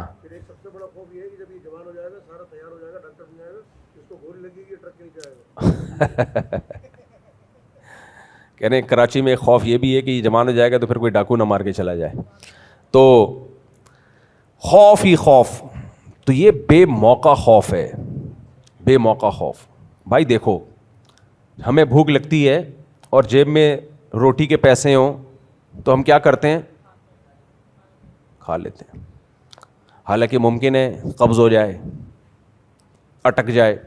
تو آپ نے لکھا کہ اگر میں نے یہ روٹی کھائی تو اس بات کا بھی امکان ہے کہ قبض ہو جائے, اور اس بات کا بھی امکان ہے کہ موشن لگ جائیں.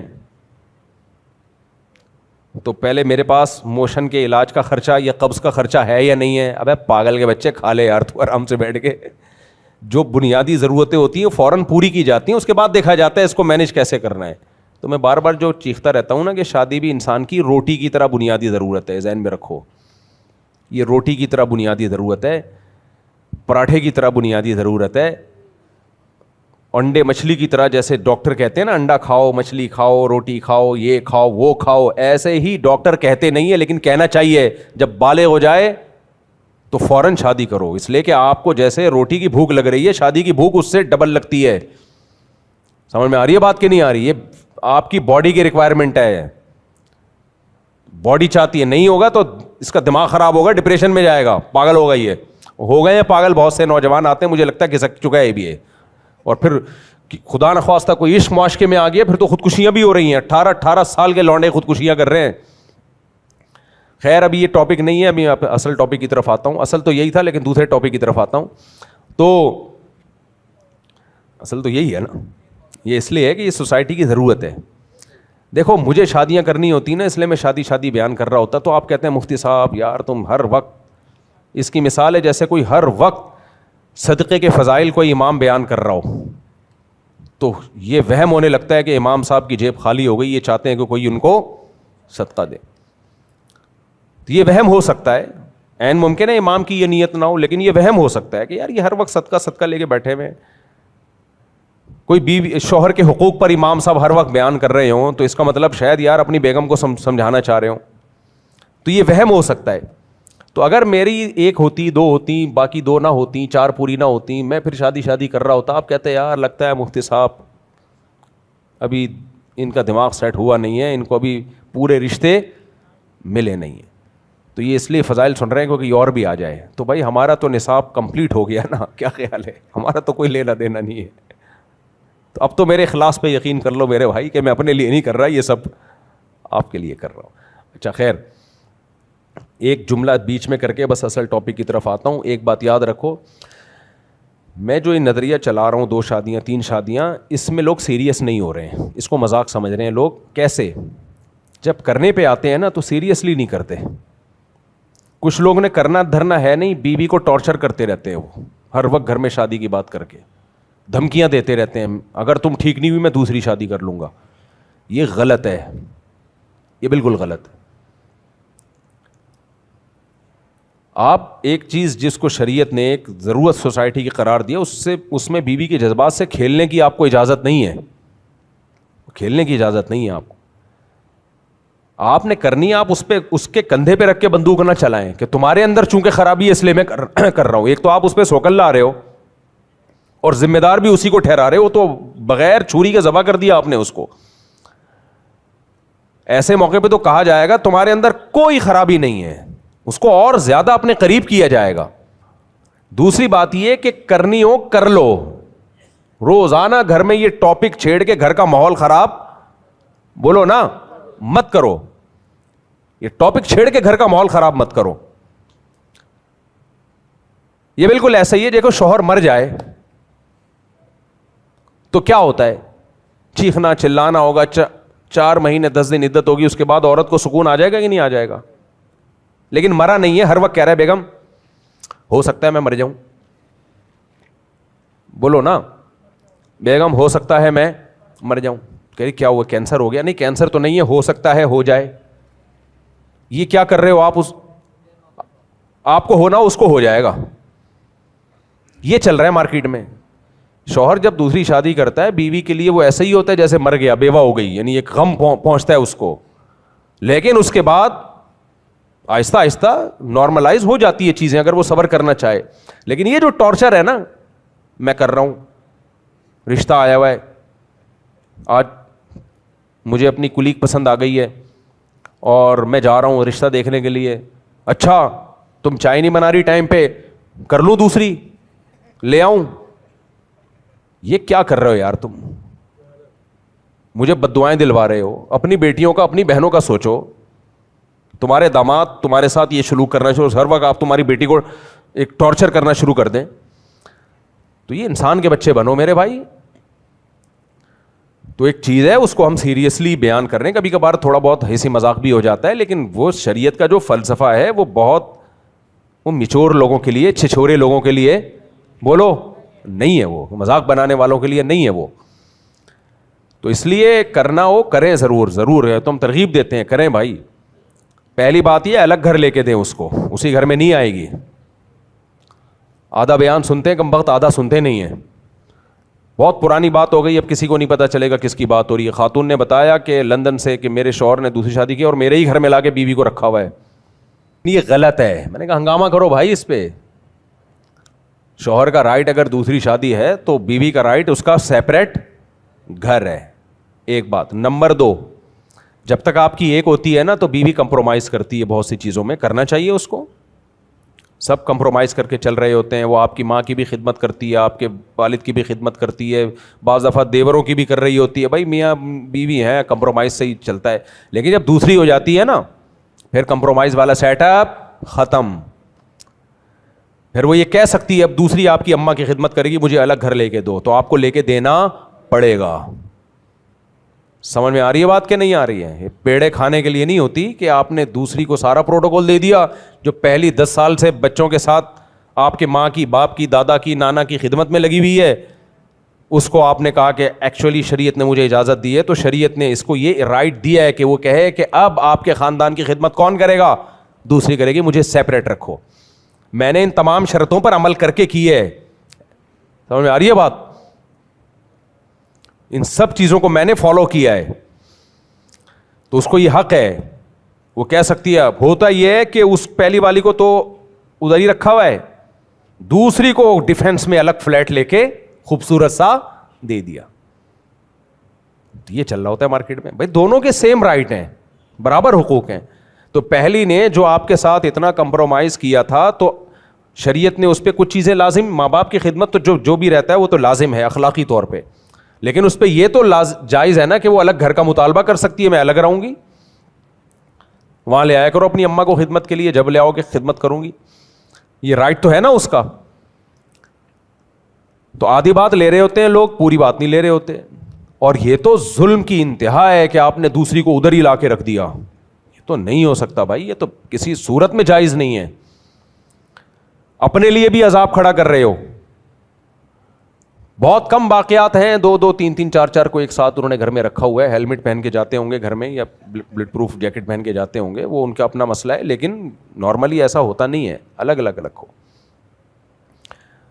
ایک گڑبڑ یہ بھی کر رہے ہوتے ہیں, بیوہ عورت سے شادی کر لی, اس کے بچوں کو لے کے پال لیا, سلام ہے بھائی آپ کو, ماشاءاللہ بہت اچھا کیا, جنت کمانے کا اس سے بڑا کوئی ذریعہ ہو نہیں سکتا. لیکن وہ بچے لا کے پہلی کی جھولی میں ڈال دیے, یتیم بچے ہیں پالو. کیوں بھائی, اس کی ذمہ داری نہیں ہے, آپ کی رسپانسبلٹی ہے, آپ پالو اس کو. بعض یہ بھی کر رہے ہوتے ہیں, پال تو نہیں رہے لیکن لاتے ہیں اس کو پہلی والی کے گھر میں. بھائی پہلی والی کے گھر میں آپ دوسری کے بچوں کو زبردستی بولو نہیں لا سکتے, نہیں لا سکتے آپ. کیونکہ جس عورت کی باری ہوتی ہے نا, بیوی کی باری ہوتی ہے, وہ چاہتی ہے مجھے شوہر پوری توجہ کے ساتھ ملے. پھلتر کی طرح 2 4 آپ چپکا کے لاؤ گے نا بچے, اس کو پتا ہے یہ ادھر توجہ رکھے گا. نہیں یاری میرا خیال ہے بات. ایک مثال دیتا ہوں پھر کھوپڑی شریف میں آئے گی. تم تو کمارے چھڑے چھاٹ ٹائپ کے لوگ ہو, چھوڑو, تمہارے سامنے یہ ایک والوں کے سامنے یہ باتیں کرنا ہی ٹائم ویسٹنگ ہے.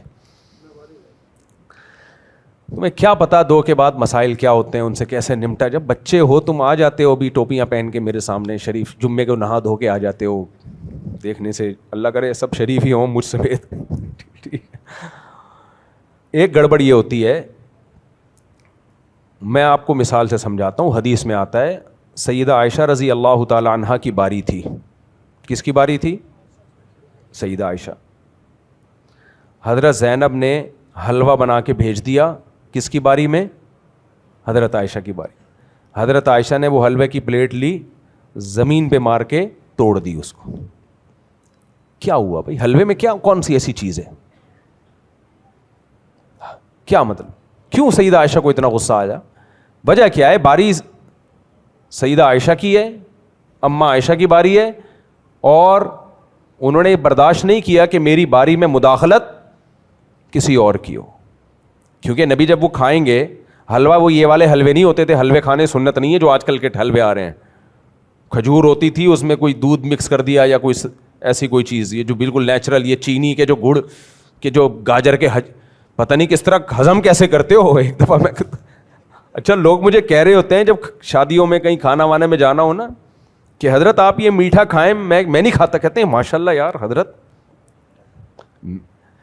وہ سمجھتے ہیں بہت نیک ہے حضرت. میں کہتا ہوں ہضم کیسے کرتے ہو یار تم لوگ, اتنے تم نے نان پھوڑ دیے, اتنی بڑی بریانی کی پلیٹ پھوڑ دی, اس کے بعد یہ گجریلا گاجر کا جو حلوہ ہے اتنا بھاری بھرکم, یہ لے کے گھر تک پہنچو گے کیسے یار, اس کو اتنا بوجھ اٹھا کے. تو یہ تقویٰ نہیں ہے جو میں یہ پرہیز کر رہا ہوتا ہوں, میں حیران ہو رہا ہوں یہ ہضم کیسے کر رہے ہو تم لوگ. تو بھائی آپ کا میدا لوہا لاٹ ہوگا, ہم تو نارمل جو سادہ شریف انسانوں کا جیسا میدا ہونا چاہیے نا. میں نہیں کہہ رہا ہم کوئی نیک پرہیزگار ہے, لیکن میدا شریفوں والا رکھا ہوا ہے ہم نے, جو اتنا ہی ہضم کرتا ہے جتنے باڈی کو ضرورت ہے. پتہ نہیں ایسے پھوڑ رہے ہوتے ہیں یار, اتنا پھوڑ پھاڑ کے, کتنے اسٹیمنا. ایک صاحب کو تو میں نے دیکھا یار, آج کل شادیوں میں 4-5 قسم کے میٹھے ہو گئے ہیں, 4-5 قسم کے میٹھے پھوڑے انہوں نے پورا کھانا کھانے کے بعد, اور پورے بھر کے. مجھے کہہ رہے ہیں آپ بھی کھائیں نا. میں نے کہا میرے اندر طاقت ہی نہیں ہے بھائی, میں نہیں کھا سکتا یار. اسٹیمنا ہوتا تو شاید میں اس سے ڈبل کھا لیتا, لیکن میرے اندر پاور نہیں ہے. آپ لوگ کا میدے کو سلام ہے یار. لیکن اللہ کرے اتنا مضبوط معدہ نہ ہو, دشمنوں کا بھی نہ ہو, کیونکہ یہ مضبوط معدہ آپ کا بیڑا غرق کر رہا ہے. یہ لکڑ ہضم پتھر ہضم کر کے آپ وہ گول ہو چکے ہیں, وہ کسی کو پتہ نہیں چلے گا کس کی بات ہو رہی ہے, ان کو بھی نہیں, پرانا واقعہ ہے وہ. اب میں نے کچھ دن پہلے دیکھا تو لمبائی اور چوڑائی برابر ہے, پتہ نہیں چلتا بیٹھے ہوئے ہیں, لیٹے ہوئے ہیں, کھڑے ہوئے ہیں, کیا ہیں. جہاں سے لیٹا بھی دو تو بیٹھے ہوئے لگیں گے, بٹھا دو تو لیٹے ہوئے لگیں گے, کچھ پتہ نہیں چل رہا. ہاتھ لگا کے چیک کرنا پڑتا ہے سر کس طرف کو ہے. یہ حالت ہو گئی ہے. لیکن معدہ بڑا پاورفل ہے بھائی. معدے کی طاقت کا تعلق اس سے, اس کو عادت کس کی ڈال رہے ہو. زیادہ کھانے کی عادت ڈالو گے زیادہ ہضم کرنا شروع کر دے گا, کم کھانے کی عادت ڈالو گے تو زیادہ کھاؤ گے تو ہضم ہی نہیں ہوگا. معدہ تو ڈیپینڈ کرتا ہے آپ کی عادت پہ. تو وہ امی عائشہ کی باری میں انہوں نے کیا بنا, حلوہ بنا دیا. جو وہ کھجور وجور اس زمانے میں جو کھجور میں گھی ڈال دیا, کس طرح کی کوئی چیز ہوتی ہوگی. تو سیدہ امی عائشہ نے وہ توڑ دیا. کیوں بھائی, جو توجہ ہے وہ پیغمبر کی کس کی طرف ہونی چاہیے, میری طرف. حلوے سے اتنی توجہ نہیں جاتی زوجہ کی طرف جتنی موبائل سے جاتی ہے. ایک بیوی کی باری ہے اور بیٹھ کے پہلی والی سے, یا پہلی کی باری ہے دوسری سے گپے مار رہے ہوں, اور سناؤ کیا پکایا تم نے. پھر جب بیگم غصہ ہوتی ہے, ڈپریشن میں جاتی ہے, تو کہتے ہیں یار اسی لیے کہتے ہیں دو شادیاں نہیں کرنی چاہیے, آدمی کی زندگی عذاب بن جاتی ہے. ابے جب تو ادھر جا رہا ہے تو اس کی باری کا مطلب اس کی باری ہے نا, اس کو توجہ دو. پھلتر کی طرح 2 بچے لے کے جائے گا ساتھ میں وہاں پہ.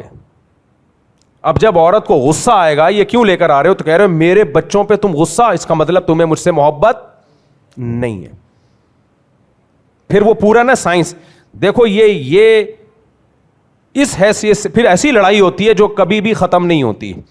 بیگم کہتی ہے ان کو کیوں لے کر آئے, وہ کہتے ہیں یہ محلے کے بچے نہیں ہیں, یہ میرے بچے ہیں. اب بتاؤ بیگم تمہیں مجھ سے محبت ہے یا نہیں ہے. ہاں ہے. تو پھر جس سے محبت ہوتی ہے اس کے دوستوں سے بھی محبت ہوتی ہے کہ نہیں ہوتی. ہاں ہوتی ہے. تو میرے بچوں سے بھی تمہیں بچوں کو محبت ہوگی, تمہیں ہوگی کہ نہیں ہوگی, کیونکہ میرے بچے ہیں. تمہیں مجھ سے محبت اور مجھے اپنے بچوں سے محبت, پلس مائنس کر کے جواب کیا آیا, تمہیں میرے بچوں سے محبت.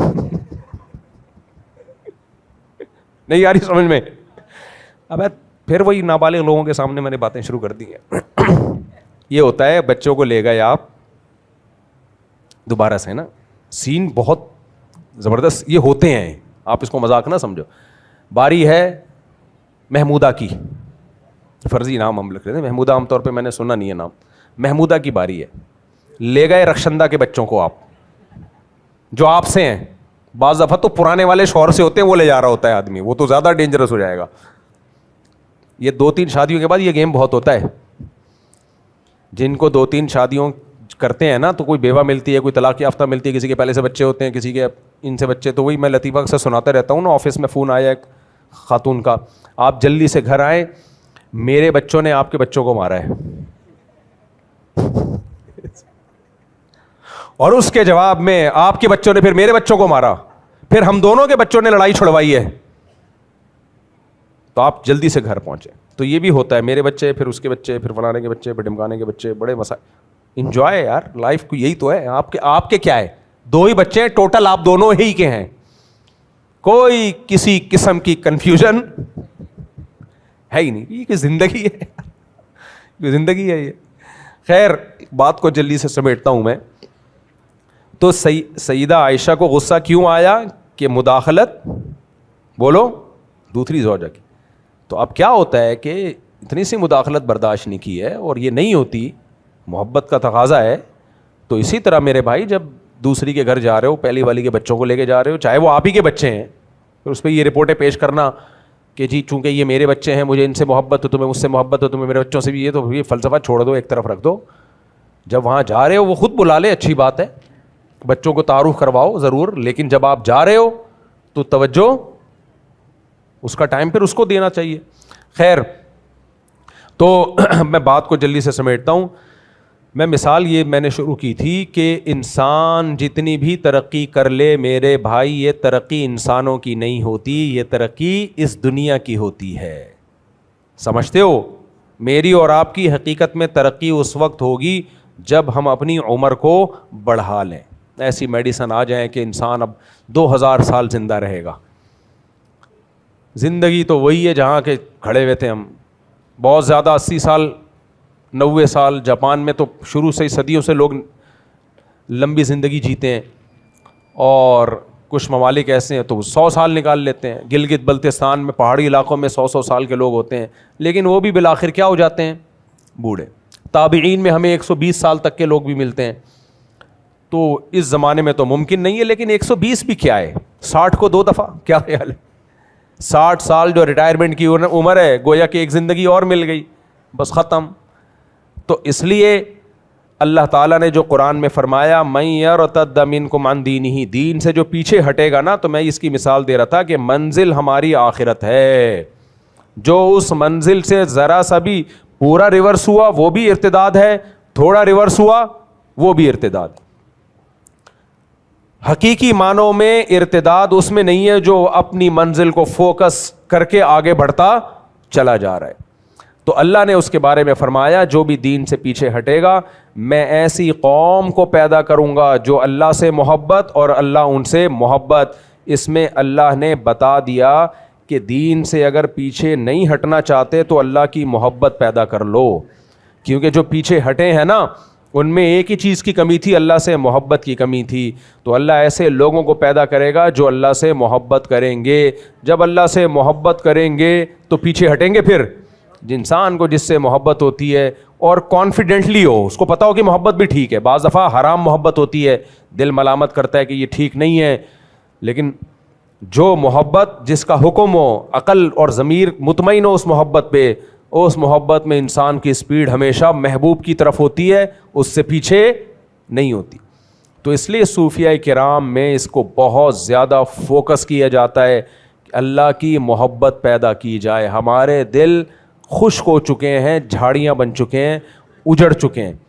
ہمارے حضرت مفتی رشید احمد صاحب ہمیں ذکر بتایا کرتے تھے، اس کو تصوف کی زبان میں اشغال کہا جاتا ہے. تو مختلف اشغال کرتے ہیں نا، بعض اذکار ایسے ہیں کہ ان کو مخصوص طریقے سے کیا جائے ان کا اثر بہت زیادہ ہوتا ہے، اگرچہ وہ سنت سے ثابت نہیں ہے لیکن وہ علاج کے طور پہ ان کو سنت سمجھنا بدعت ہے. تو اس میں حضرت فرمایا کرتے تھے جب اللہ کا ذکر کرو تو 2 چیزوں کا تصور کرو. نمبر 1، کپڑا جو سفید کپڑا ہوتا ہے نا اسے نیل دینے سے پہلے اس کے میل کچیل کو صاف کیا جاتا ہے. جب میل کچیل صاف ہو گیا پھر اس کو نیل دیں گے، کیسی اس میں خوبصورتی آتی ہے.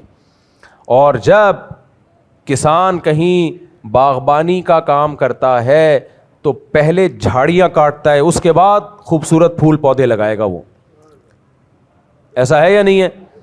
تو فرماتے تھے جب اللہ کے ذکر کے لیے بیٹھو اس نیت سے کہ اللہ کی محبت پیدا ہو. دیکھو وظیفے پڑھنے والے، جن چڑیل بھوت بھگانے والے بہت ہیں اس نیت سے وظیفے پڑھنے والے. میرا روزگار لگ جائے، میرا یہ کام ہو جائے، میرا وہ کام ہے، اس نیت سے بہت لوگ ہیں. اللہ کے لیے، اللہ کو راضی کرنے کے لیے ذکر کرنے والے مارکیٹ میں کیا ہیں؟ شارٹ ہیں. تو فرماتے تھے کہ اس نیت سے ذکر کہ اللہ کی محبت دل میں پیدا ہو جائے. اللہ کی محبت ہے نیل کی طرح، پھولوں کی طرح. تو وہ محبت جب تک پیدا نہیں ہوگی جب تک اللہ کے علاوہ کی محبت کے کانٹے اور میل کچیل دل سے نکل نہ جائے.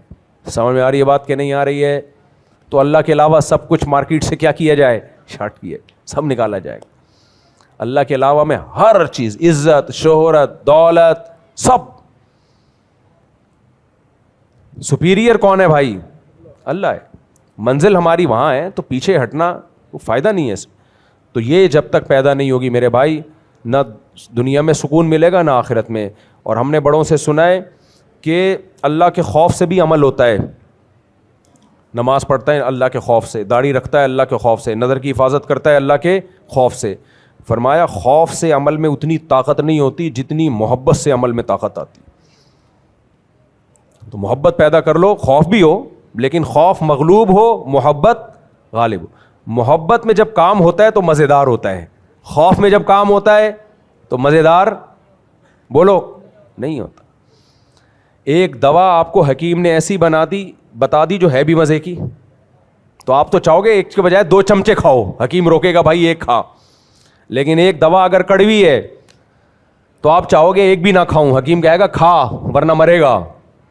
تو خوف سے جو کام ہوتا ہے اس میں لذت نہیں ہوتی، پائیداری نہیں ہوتی. جو کام محبت میں ہوتا ہے مزے کا بھی ہوتا ہے اور اس میں اسپیڈ بھی انسان کی بہت تیز ہوتی ہے. تو اللہ ہم سب کے دل میں اپنی محبت پیدا فرمائے. سبحانک اللہم بحمدک نشہد ان لا الہ الا انت. یہ سوال ہے جی، کہتے ہیں میں 21 سال کا ہوں، جب 14 سال کا تھا مجھے ایک لڑکی پسند تھی، اپنے والدین سے کہا بھی لیکن وہ نہیں مان رہے، کہہ رہے ہیں کہ اپنے خرچے پہ شادی کر کے بتا دو. اچھا آپ کہتے ہیں کہ اپنے خرچے پہ شادی کر کے بتا دو، لیکن زبردستی مجھے مدرسے میں پڑھا رہے ہیں. جب میں ان سے شادی کا کہتا ہوں تو کہتے ہیں اگلے سال شادی ہوگی، کبھی کہتے ہیں اس سے اگلے سال شادی ہوگی. اچھا بھائی بات کی، لیکن وہ کہتے ہیں تمہاری پہلی ترجیحات مدرسہ ہے، جب اصلاح اور ارشاد، جب بعد میں اصلاح اور اس کے بعد شادی. اب مجھے بتائیں میں کیا کروں؟ یعنی کہہ رہے ہیں پہلے مدرسہ پڑھو، پھر اصلاح کرو، نیک بن جاؤ، پھر اس کے بعد شادی کرو. تو شادی کے بغیر نیک بننا تو بہت مشکل کام ہے. شادی کے بغیر نیک بننا آسان کام نہیں ہے. بہرحال بننا ضروری ہے. باقی یہ جو کہا ہے کہ دیکھو جب آپ کے جیب میں پیسے ہوں تو آپ اپنے خرچے پہ شادی کر لو، جب نہیں ہے تو پھر جو ماں باپ کہہ رہے ہیں وہ کرنا پڑے گا آپ کو.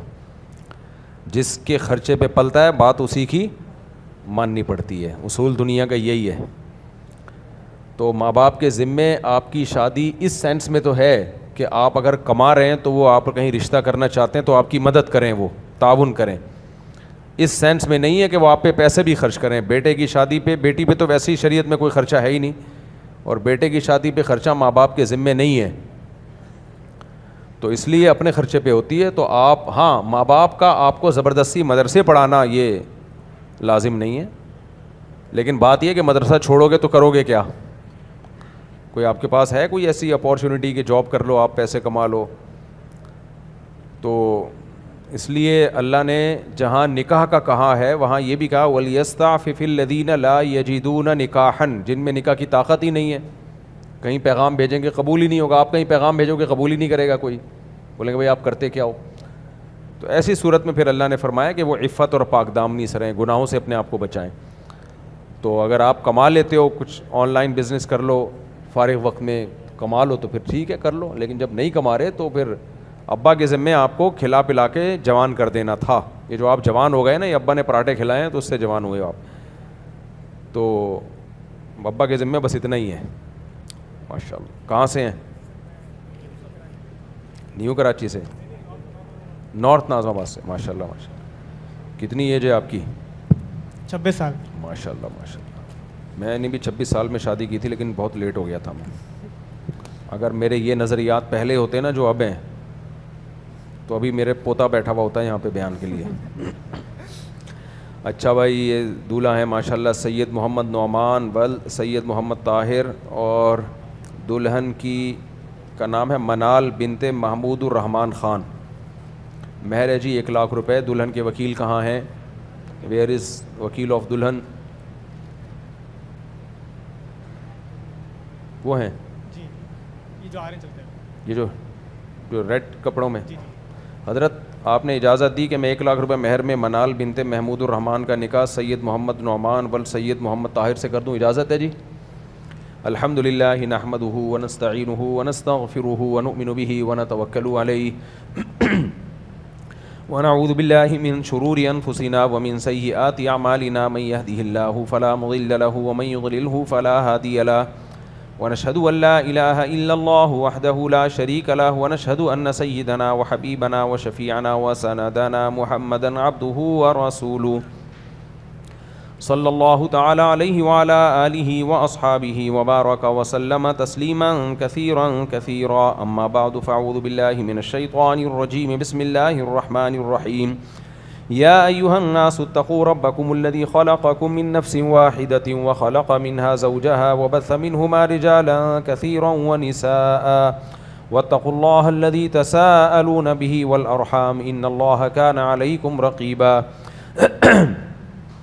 وقال تعالى يا أيها الذين آمنوا اتقوا الله وقولوا قولا سديدا يصلح لكم أعمالكم ويغفر لكم ذنوبكم ومن يطع الله ورسوله فقد فاز فوزا عظيما.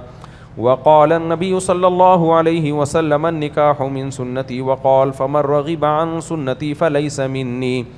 وقال النبی صلی اللہ علیہ وسلم تزوجوا الودود الولود فإنی مباہی بکم الامم وقال النبی صلی اللہ علیہ وسلم تزوجوا ولا تکونوا کرہبان النصارى. جناب سید محمد نعمان بل سید محمد طاہر، میں نے 1 لاکھ روپے مہر میں آپ کا نکاح منال بنت محمود الرحمن خان سے کیا. آپ نے اس نکاح کو قبول کیا؟ جی میں نے قبول کیا. ماشاءاللہ. دعا کریں اللہ برکت دے. الحمدللہ رب العالمین والعاقبۃ للمتقین والصلاۃ والسلام علی رسولہ الکریم وعلی آلہ وصحبہ اجمعین. اللہ اس نکاح کو اپنے دربار میں قبول فرما، اس کی برکتیں زوجین کو تادم حیات نصیب فرما. آپس کے اختلاف و انتشار سے، لڑائی جھگڑوں سے، ہر قسم کے شر سے، فساد سے اللہ ان دونوں کی حفاظت فرما. اے اللہ اس نکاح کو دونوں کے خاندانوں میں جوڑ کا محبتوں کا ذریعہ بنا. ہر طرح کے شر سے دونوں کے خاندانوں کو محفوظ فرما. جس کی جو جائز مراد ہو اللہ اس کی مراد کو پورا فرما. ربنا آتنا فی الدنیا حسنۃ وفی الآخرۃ حسنۃ وقنا عذاب النار.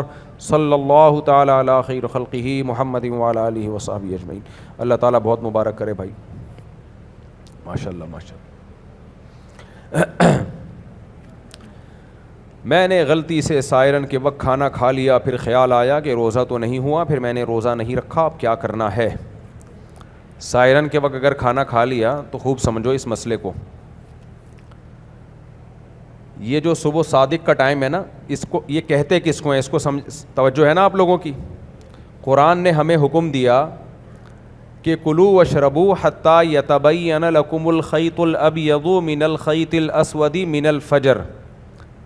یعنی فجر کا وقت کا جو دھاگا ہوتا ہے نا، دیکھو سورج جب مشرق سے نکلتا ہے، مشرقی سے نکلتا ہے نا، ایسٹ سے جب سورج نکل رہا ہوتا ہے تو جیسے ہی سورج تھوڑا سا اوپر آتا ہے ایک اندھیرا ختم ہونے کی پہلی کرن آتی ہے. اندھیرا ختم ہوگا نا. اب دیکھو جب سورج ڈوبتا ہے یہاں پہ تو پہلے ایک سرخ روشنی ہوتی ہے، آپ کو نظر آتی ہے نا سرخ، پھر وہ بھی غائب ہوتی ہے لیکن بالکل اندھیرا نہیں آتا، تھوڑی تھوڑی لائٹ ہوتی ہے، پھر گھپ اندھیرا آ جاتا ہے. تو جیسے ہی وہ گھپ اندھیرا آتا ہے تو امام ابو حنیفہ کے نزدیک عشاء کا وقت شروع، اور جو سرخ روشنی غائب ہوتی ہے تو جمہور کے نزدیک عشاء کا وقت شروع، یعنی سرخ روشنی کے غائب ہونے سے ہی شروع ہو جاتا ہے.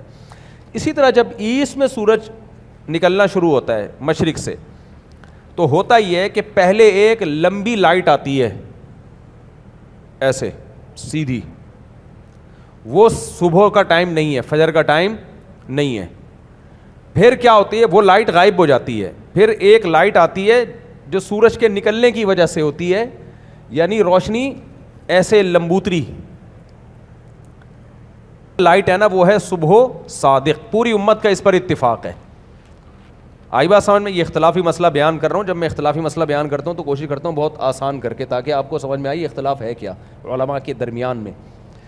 اس پر پوری امت کا اتفاق ہے کہ جو لائٹ عمودی ہوتی ہے،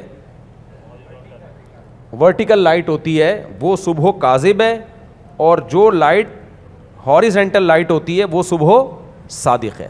یعنی بالکل وہ ختم نہیں ہوتی، یعنی وہ سورج نکلنے کی پہلی علامت ہوتی ہے کہ نکلنے والا، گھپ اندھیرا ختم ہونے والا ہوتا ہے، ایسے وہ لائٹ آتی ہے. یہ لائٹ مفتی رشید احمد صاحب رحمہ اللہ تعالیٰ کہتے ہیں کہ جب سورج 15 ڈگری پہ ہوتا ہے نا زمین سے نیچے، اس وقت یہ لائٹ نمودار ہوتی ہے.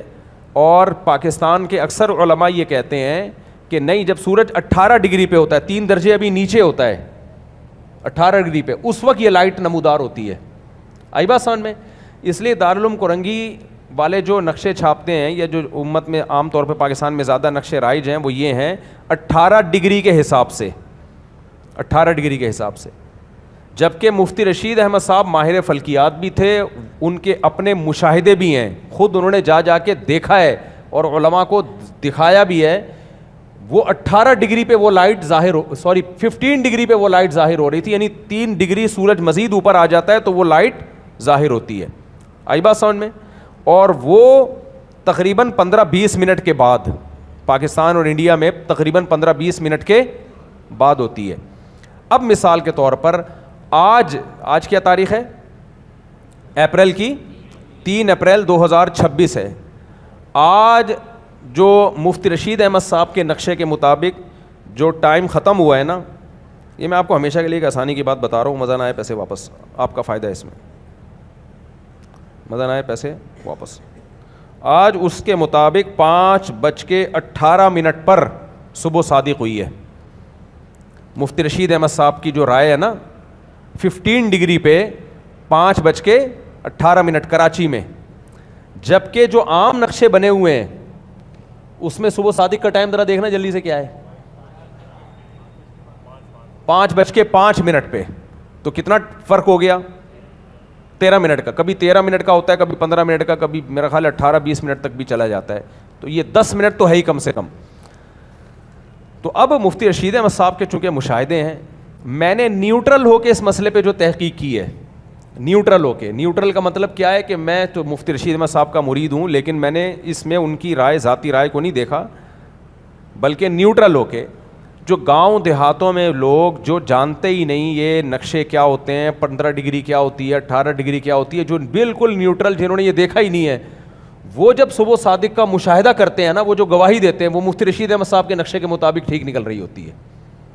اور آسان بات, سب سے آسان, گورے جو ہے نا, گورے تو نہیں جانتے صبح صادق کیا ہوتی ہے اور صبح کاذب کیا ہوتی ہے اور فجر کا ٹائم کب شروع ہوتا ہے. یہ ٹائم کی جو ایپس بنائی ہیں, اپلیکیشنز بنائی ہیں, یہ تو انگریزوں نے بنائی ہے نا زیادہ تر. آپ انگریزوں کی آج کل ایک پورا سافٹ ویئر آیا ہوا ہے, یہ میں نے 3 دن پہلے ہی دیکھا ہے.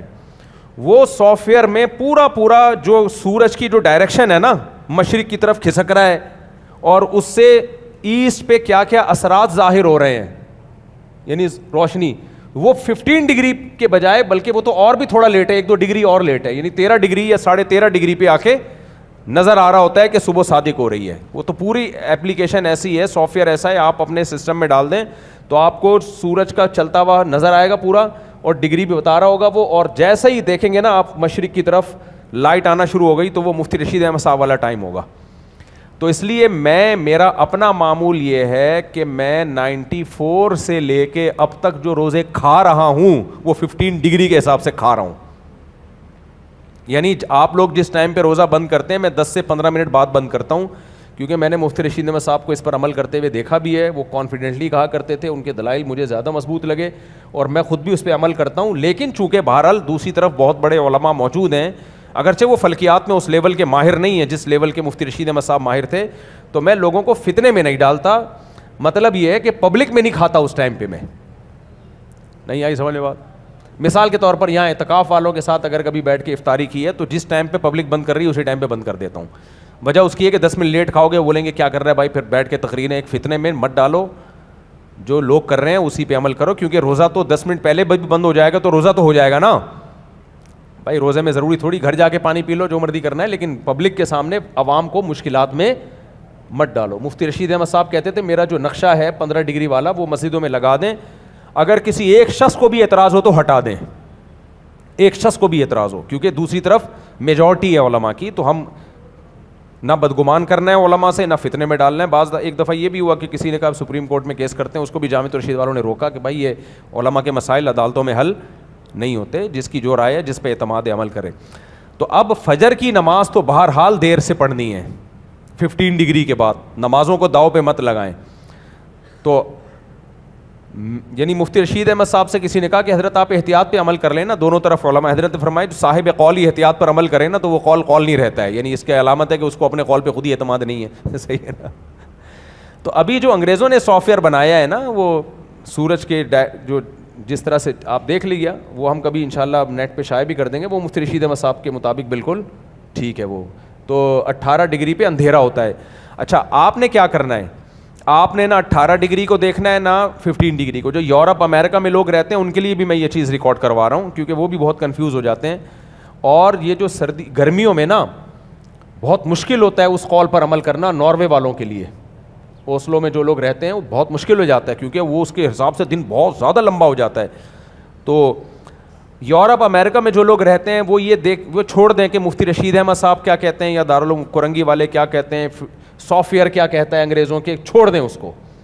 وہ یہ کریں کہ وہاں کی فضائیں صاف ہیں, دھوئیں سے پاک.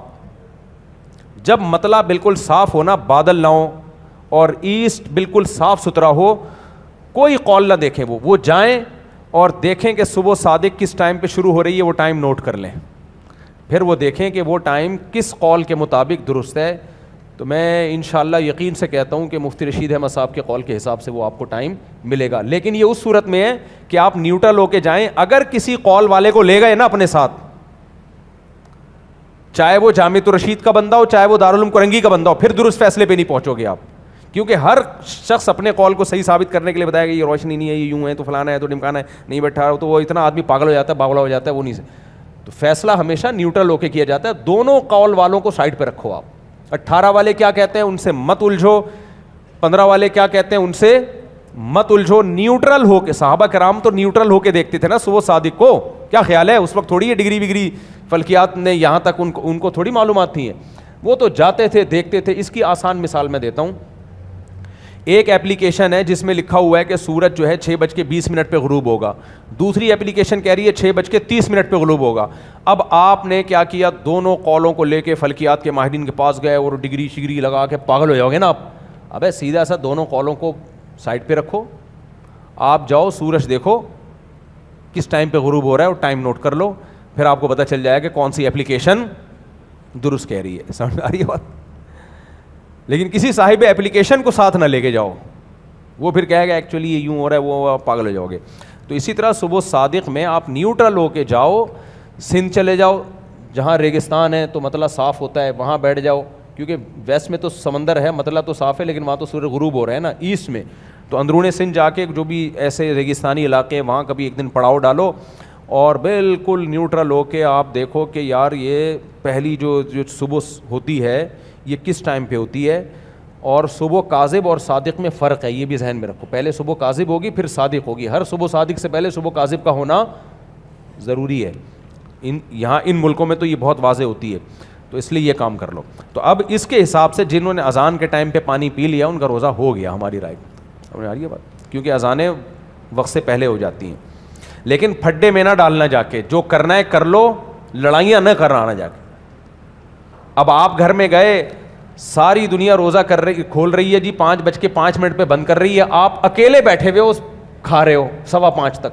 ابا پوچھ رہے اماں کیا کر رہا ہے, مفتی طارق مسعود صاحب نے بولا ہے. تو بھائی ان کو پوری تقریر سنی ہوگی, سمجھ میں آئی ہوگی تو فالو کریں گے, نہیں سمجھ میں آئی ہوگی تو جیسے پبلک کر رہی ہے ایسے ہی کرتے رہو بیٹھ کے.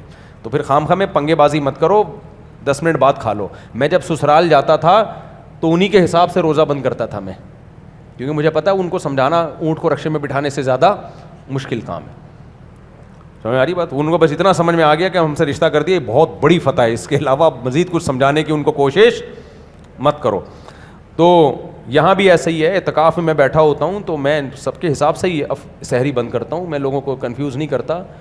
نماز البتہ ہم تھوڑا لیٹ کرتے ہیں تاکہ بالاتفاق وہ فجر کی نماز صحیح ٹائم پہ ہو جائے. آگے چلو میرے بھائی, میں نے غلطی سے ہو گیا بھائی. افطاری میں تو اتفاق ہے. افطاری میں ایک اہم چیز ہے, اس پہ کلپ بنا کے چلاؤ یار, تم لوگ سالے اوٹ پٹانگ قسم کی چیزیں میرے شارٹ کلپ آ رہے ہوتے ہیں, کوئی علمی بات آتی نہیں ہے شارٹ کلپ میں. افطاری میں نے 1 سال پہلے یہ بات ریکارڈ کروائی تھی کہ یہ جو نقشے بنے ہوئے ہوتے ہیں افطاری کے ٹائم کے, ان نقشوں سے کم 1.5-2 منٹ کے بعد افطاری کرنی چاہیے. جیسے افطاری کا ٹائم لکھا ہوا ہے 6:20, آپ نے افطاری کرنی ہے 6:22 کم سے کم. اس پہ کچھ اہل حدیث علماء نے بھی اعتراض کیا, کچھ ہمارے اپنے علماء نے بھی اعتراض کیا, کچھ نے تو میرے خلاف کلپ بنا کے ڈال دیا کہ نبی صلی اللہ علیہ وسلم تو افطار میں جلدی کیا کرتے تھے, پہاڑی پہ بھیجتے صحابی رسول کو, دیکھو سورج جیسے ہی غروب ہو مجھے اشارہ کر دو, جیسے ہی سورج غروب ہوتا وہ اشارہ کرتے, ہمارے نبی کھجور سے روزہ کھول لیتے فوراً. حدیث میں تو آتا ہے افطار میں جلدی کرو, اور یہ مولوی صاحب کہہ رہے ہیں 2 منٹ کی احتیاط کرو. تو خوب سمجھ لو, نبی صلی اللہ علیہ وسلم جن کو بھیجتے تھے وہ گواہی دیتے تھے کہ سورج غروب ہو گیا ہے, تو یقین ہوتا تھا ہو گیا ہے, پھر کھاتے تھے. یہ جو ایپلیکیشن میں 6:22 کا ٹائم اگر بالفرض لکھا ہوا ہے, یہ یقینی ہوتا ہی نہیں ہے, یہ تقریبی ہوتا ہے. تقریبی سمجھتے ہیں, یقینی نہیں ہوتا. تبھی 2-3 ایپلیکیشن کو دیکھو گے ان میں ٹائم میں بھی فرق ہوگا.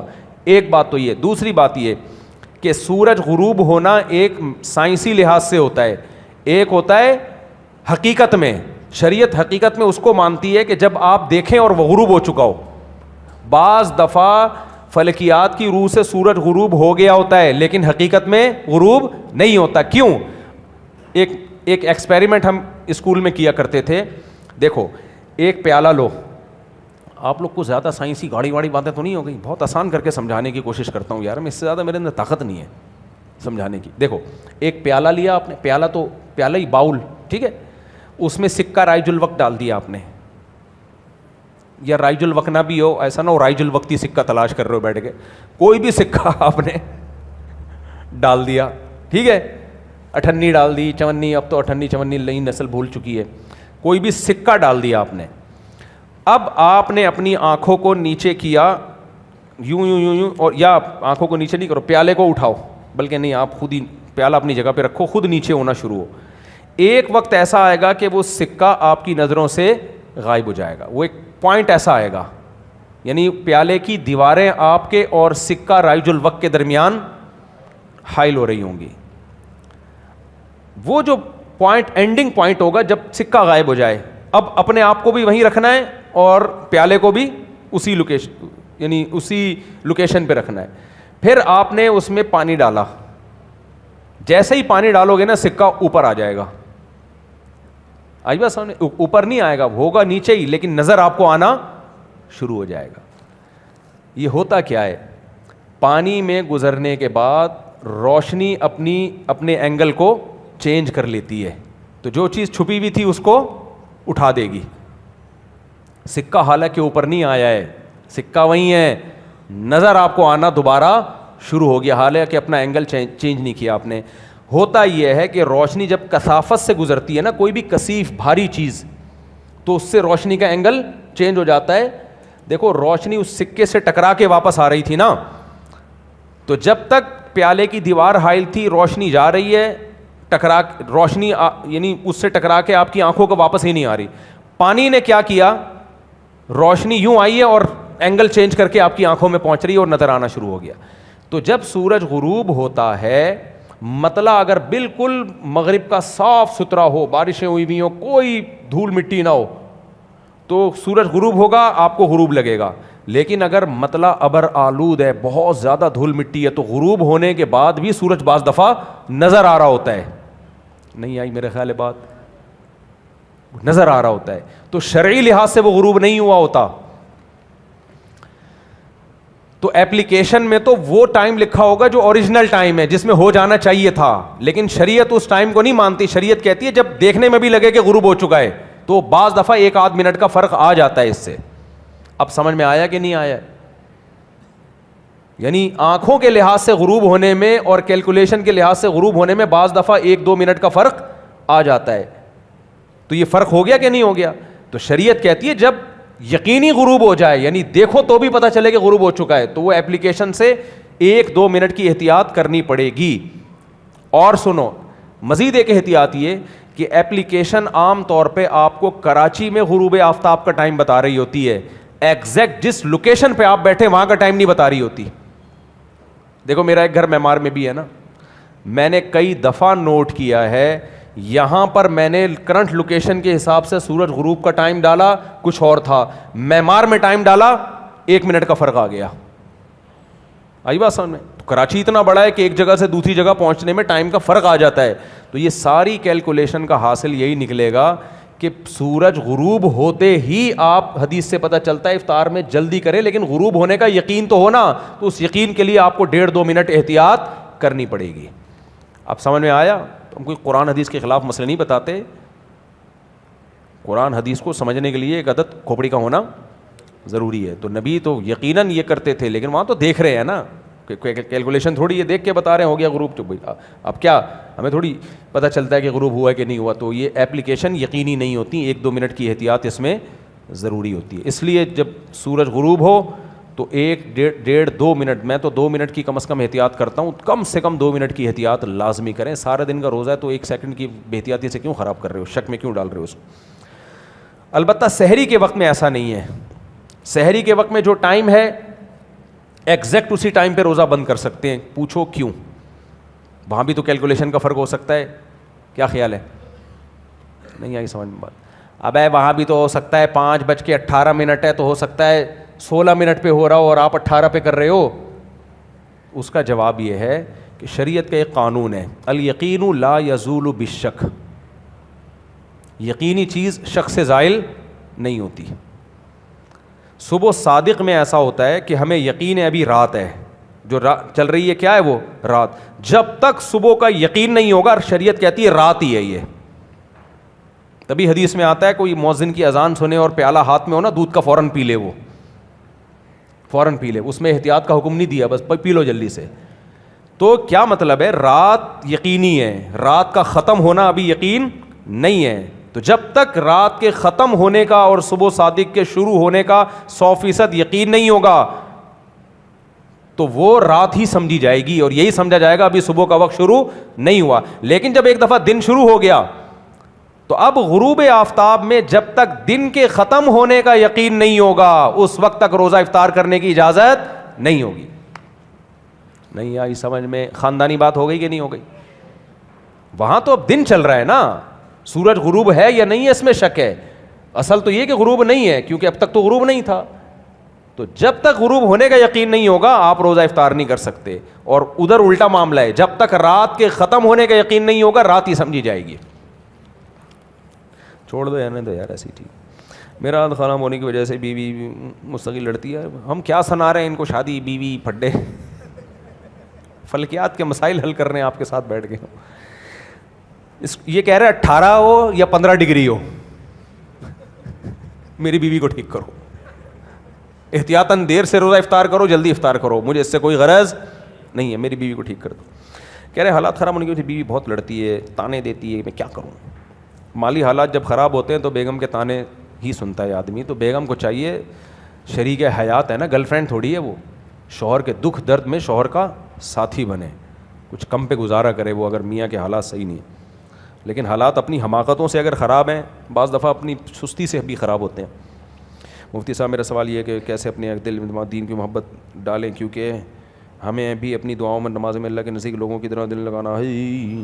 سوال نمبر 2, مجھے آپ سے ملنا ہے, یعنی میرے ذاتی سوال پوچھ رہے ہیں جو بھائی بعد میں ابھی جمعے کے بعد نہ ملا کریں, میں بہت تھکا ہوا ہوتا ہوں. اللہ کی محبت پیدا کرنے کا طریقہ یہ ہے کہ عبادت میں زیادہ دل لگاؤ, ذکر کرو, نماز زیادہ پڑھو. سب سے زیادہ دعا اور نماز, یہ 2 چیزیں اللہ کے قریب کر دیتی ہیں. آپ کا میرا تو دل نہیں لگتا, تو نہیں لگتا پھر بھی پڑھو تو لگنا شروع ہو جائے گا انشاءاللہ.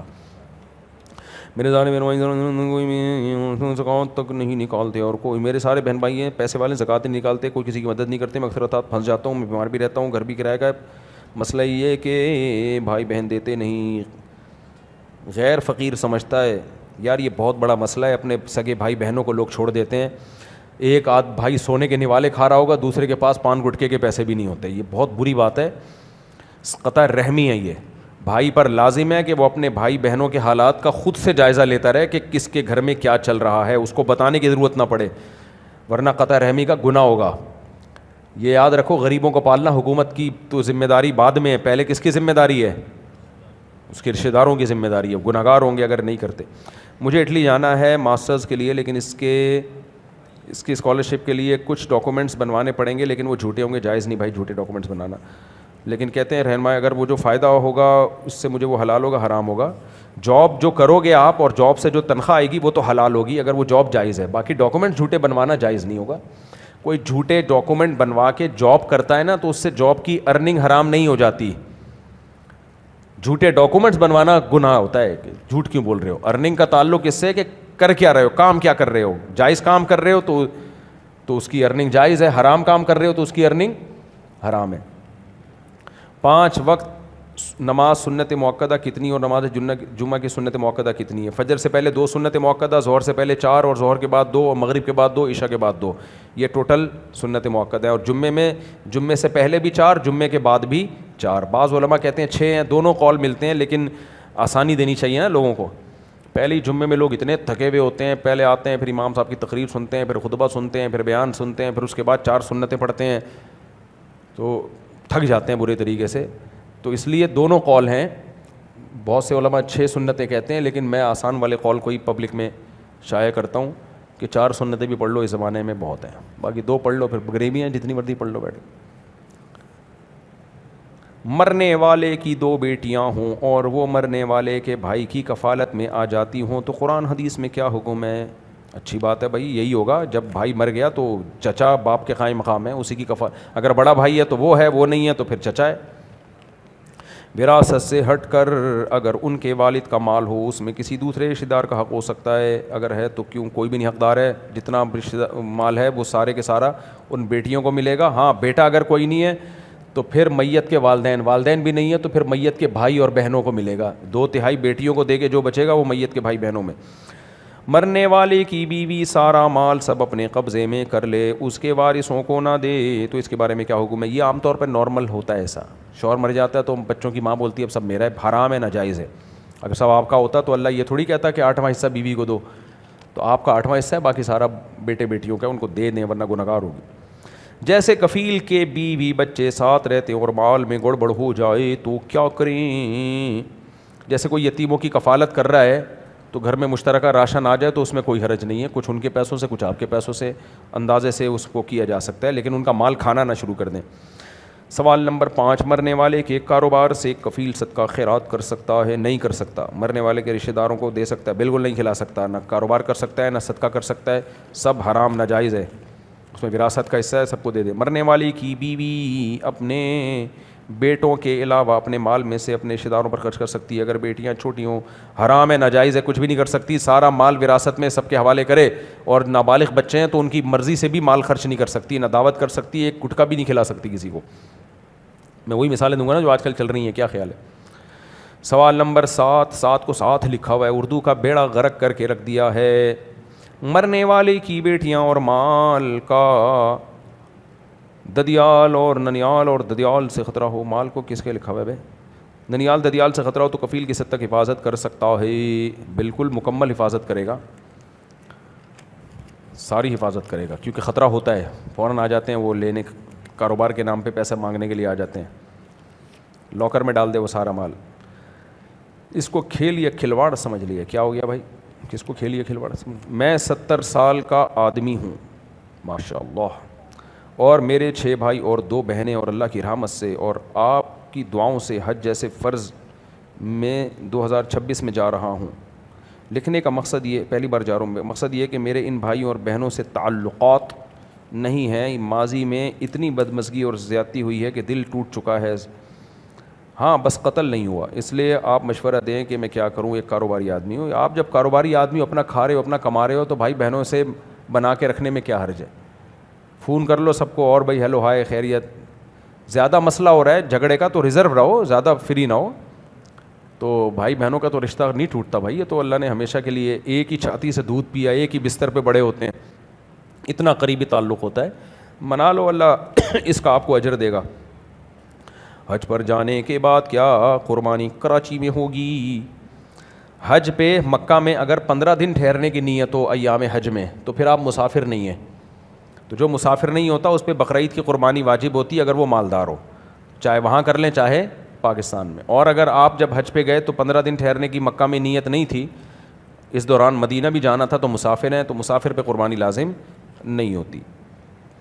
دوسری بات، دوسرے کاغذ میں لکھ رہا ہوں، نکاح کے حوالے سے 70 سال ہو گئی، نکاح کے حوالے سے پوچھ رہے ہیں، نکاح کے حوالے سے پوچھنا چاہتا ہوں کہ شادی کے معاملے میں آپ لوگ کچھ سمجھا دیا کریں کہ زندگی کس طرح گزارنی چاہیے۔ چپ تو گزر گئی بھائی 70 سال، کیونکہ طلاق کی شرح بہت زیادہ ہو گئی، دنیا اندھیرے میں ہو جاتی ہے اور دونوں خاندان ڈسٹرب ہو جاتے ہیں۔ طلاق کی شرح جو زیادہ ہو رہی ہے نا، اس میں بہت معذرت کے ساتھ مردوں سے زیادہ خواتین کا دخل ہے۔ مرد کو اللہ نے برداشت کی ہے بہت دی ہے، وہ نہیں دیتا اتنی جلدی، اللہ ماشاء اللہ کوئی ہزاروں میں 2-4 ہوتے ہیں، وہ تو پاگل تو ہر جگہ ہی ہوتے ہیں۔ جو میرے پاس سامنے کیسز آ رہے ہیں، مرد بہت برداشت کر لیتا ہے۔ میں ایک بیان میرا چلا تھا نا، اگر اللہ نے طلاق کا اختیار عورت کو دیا ہوتا نا، ہم سب رنڈوے ہوتے، وہ سنا تھا نا بیان، یہ حقیقت ہے۔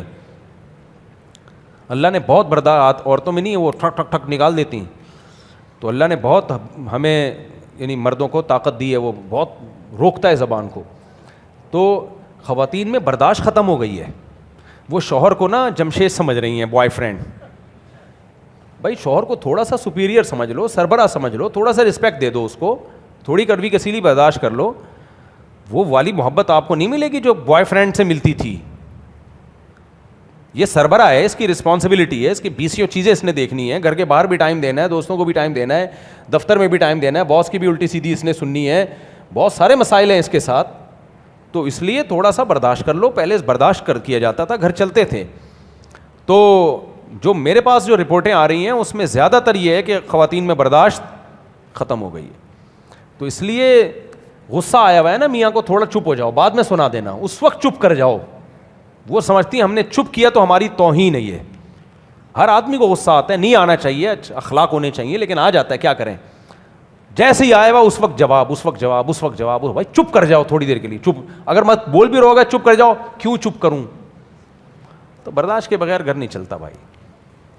تو پھر آدمی کو ہی ہم حکم دیتے ہیں گھر سے نکل جا, دفع ہو جائے یہاں سے, منوس تیرے کو, اس کو غصہ آیا ہوا تو نکل جا. آرڈر تو دونوں کو ہی دیا جائے گا گھر بچانے کا, لیکن مسئلہ زیادہ تر جو آج کل برداشت نہیں ہو رہی نا. اور میں نے ایک ابھی میرا بیان چلا تھا, اس پہ لوگوں نے بڑا مذاق اڑایا میرا, نیچے سارے نیگیٹو کمنٹس. میں نے اس میں کہا تھا کہ عورت کی صحت اچھی نہیں ہے نا, آپ کی یا بیوی کی, کبھی بھی خوش زندگی نہیں گزار سکتے, یہ ذہن میں رکھو. اس پہ لوگوں نے اتنا, میں نے کہا اپنے گھر والوں کو ایکسرسائز کوئی مشین گھر میں لا کے رکھ دو جس پہ وہ جاگنگ کرے, کچھ چلے, واکنگ کریں. گاؤں دیہاتوں میں عورتیں چلتی ہیں, پھرتی ہیں, پہاڑوں پہ جا رہی ہیں, پہاڑوں سے آ رہی ہیں, گھر کا پوچھا, جھاڑو, گائے کا دودھ نکالنا, بچوں کو, سارے کام گھر میں, ان کو ضرورت نہیں ہے. اب گھر کیا ہے, فلیٹ ہے اتنا سا, 3 کمروں کا, 2 کمروں کا, اس میں صبح بیگم صاحبہ بھی اٹھ کے 2 پراٹھے کھائیں گی, 3-4, میرے ابھی 4 انڈوں والا بیان بھی چلا گیا, وہ 4 انڈے بھی کھا جائیں گی, 2 پراٹھوں والا بھی گیا ہوا ہے وہ بھی کھا جائیں گی, پھر دوپہر کا کھانا. پھر کولیسٹرول کے ڈبے بن رہے ہو بھائی, مرد بھی ایسا ہی, عورت بھی ایسے ہی. خوب اچھی طرح ذہن میں, میں مذاق نہیں کیا تھا میں نے, اس پہ لوگوں نے اتنے نیگیٹو کمنٹس کیے, اس مولوی کو دیکھو کیا باتیں کر رہا ہے بیٹھ کے. آپ کے مینٹلی ہیلتھ جو ہے نا, خوش رہنے کا تعلق دماغی صحت سے ہے بہت زیادہ, اور دماغی صحت کا تعلق آپ کی جسمانی سے. موٹا آدمی خوش نہیں ہو سکتا, یہ دماغ میں رکھو, وہ ٹینشن کا ڈبہ ہے. موٹے سے میری مراد جو نیچرل موٹا نہیں, جو کولیسٹرول والا موٹا ہوتا ہے, وہ ٹینشن کا ڈبہ ہے پورا.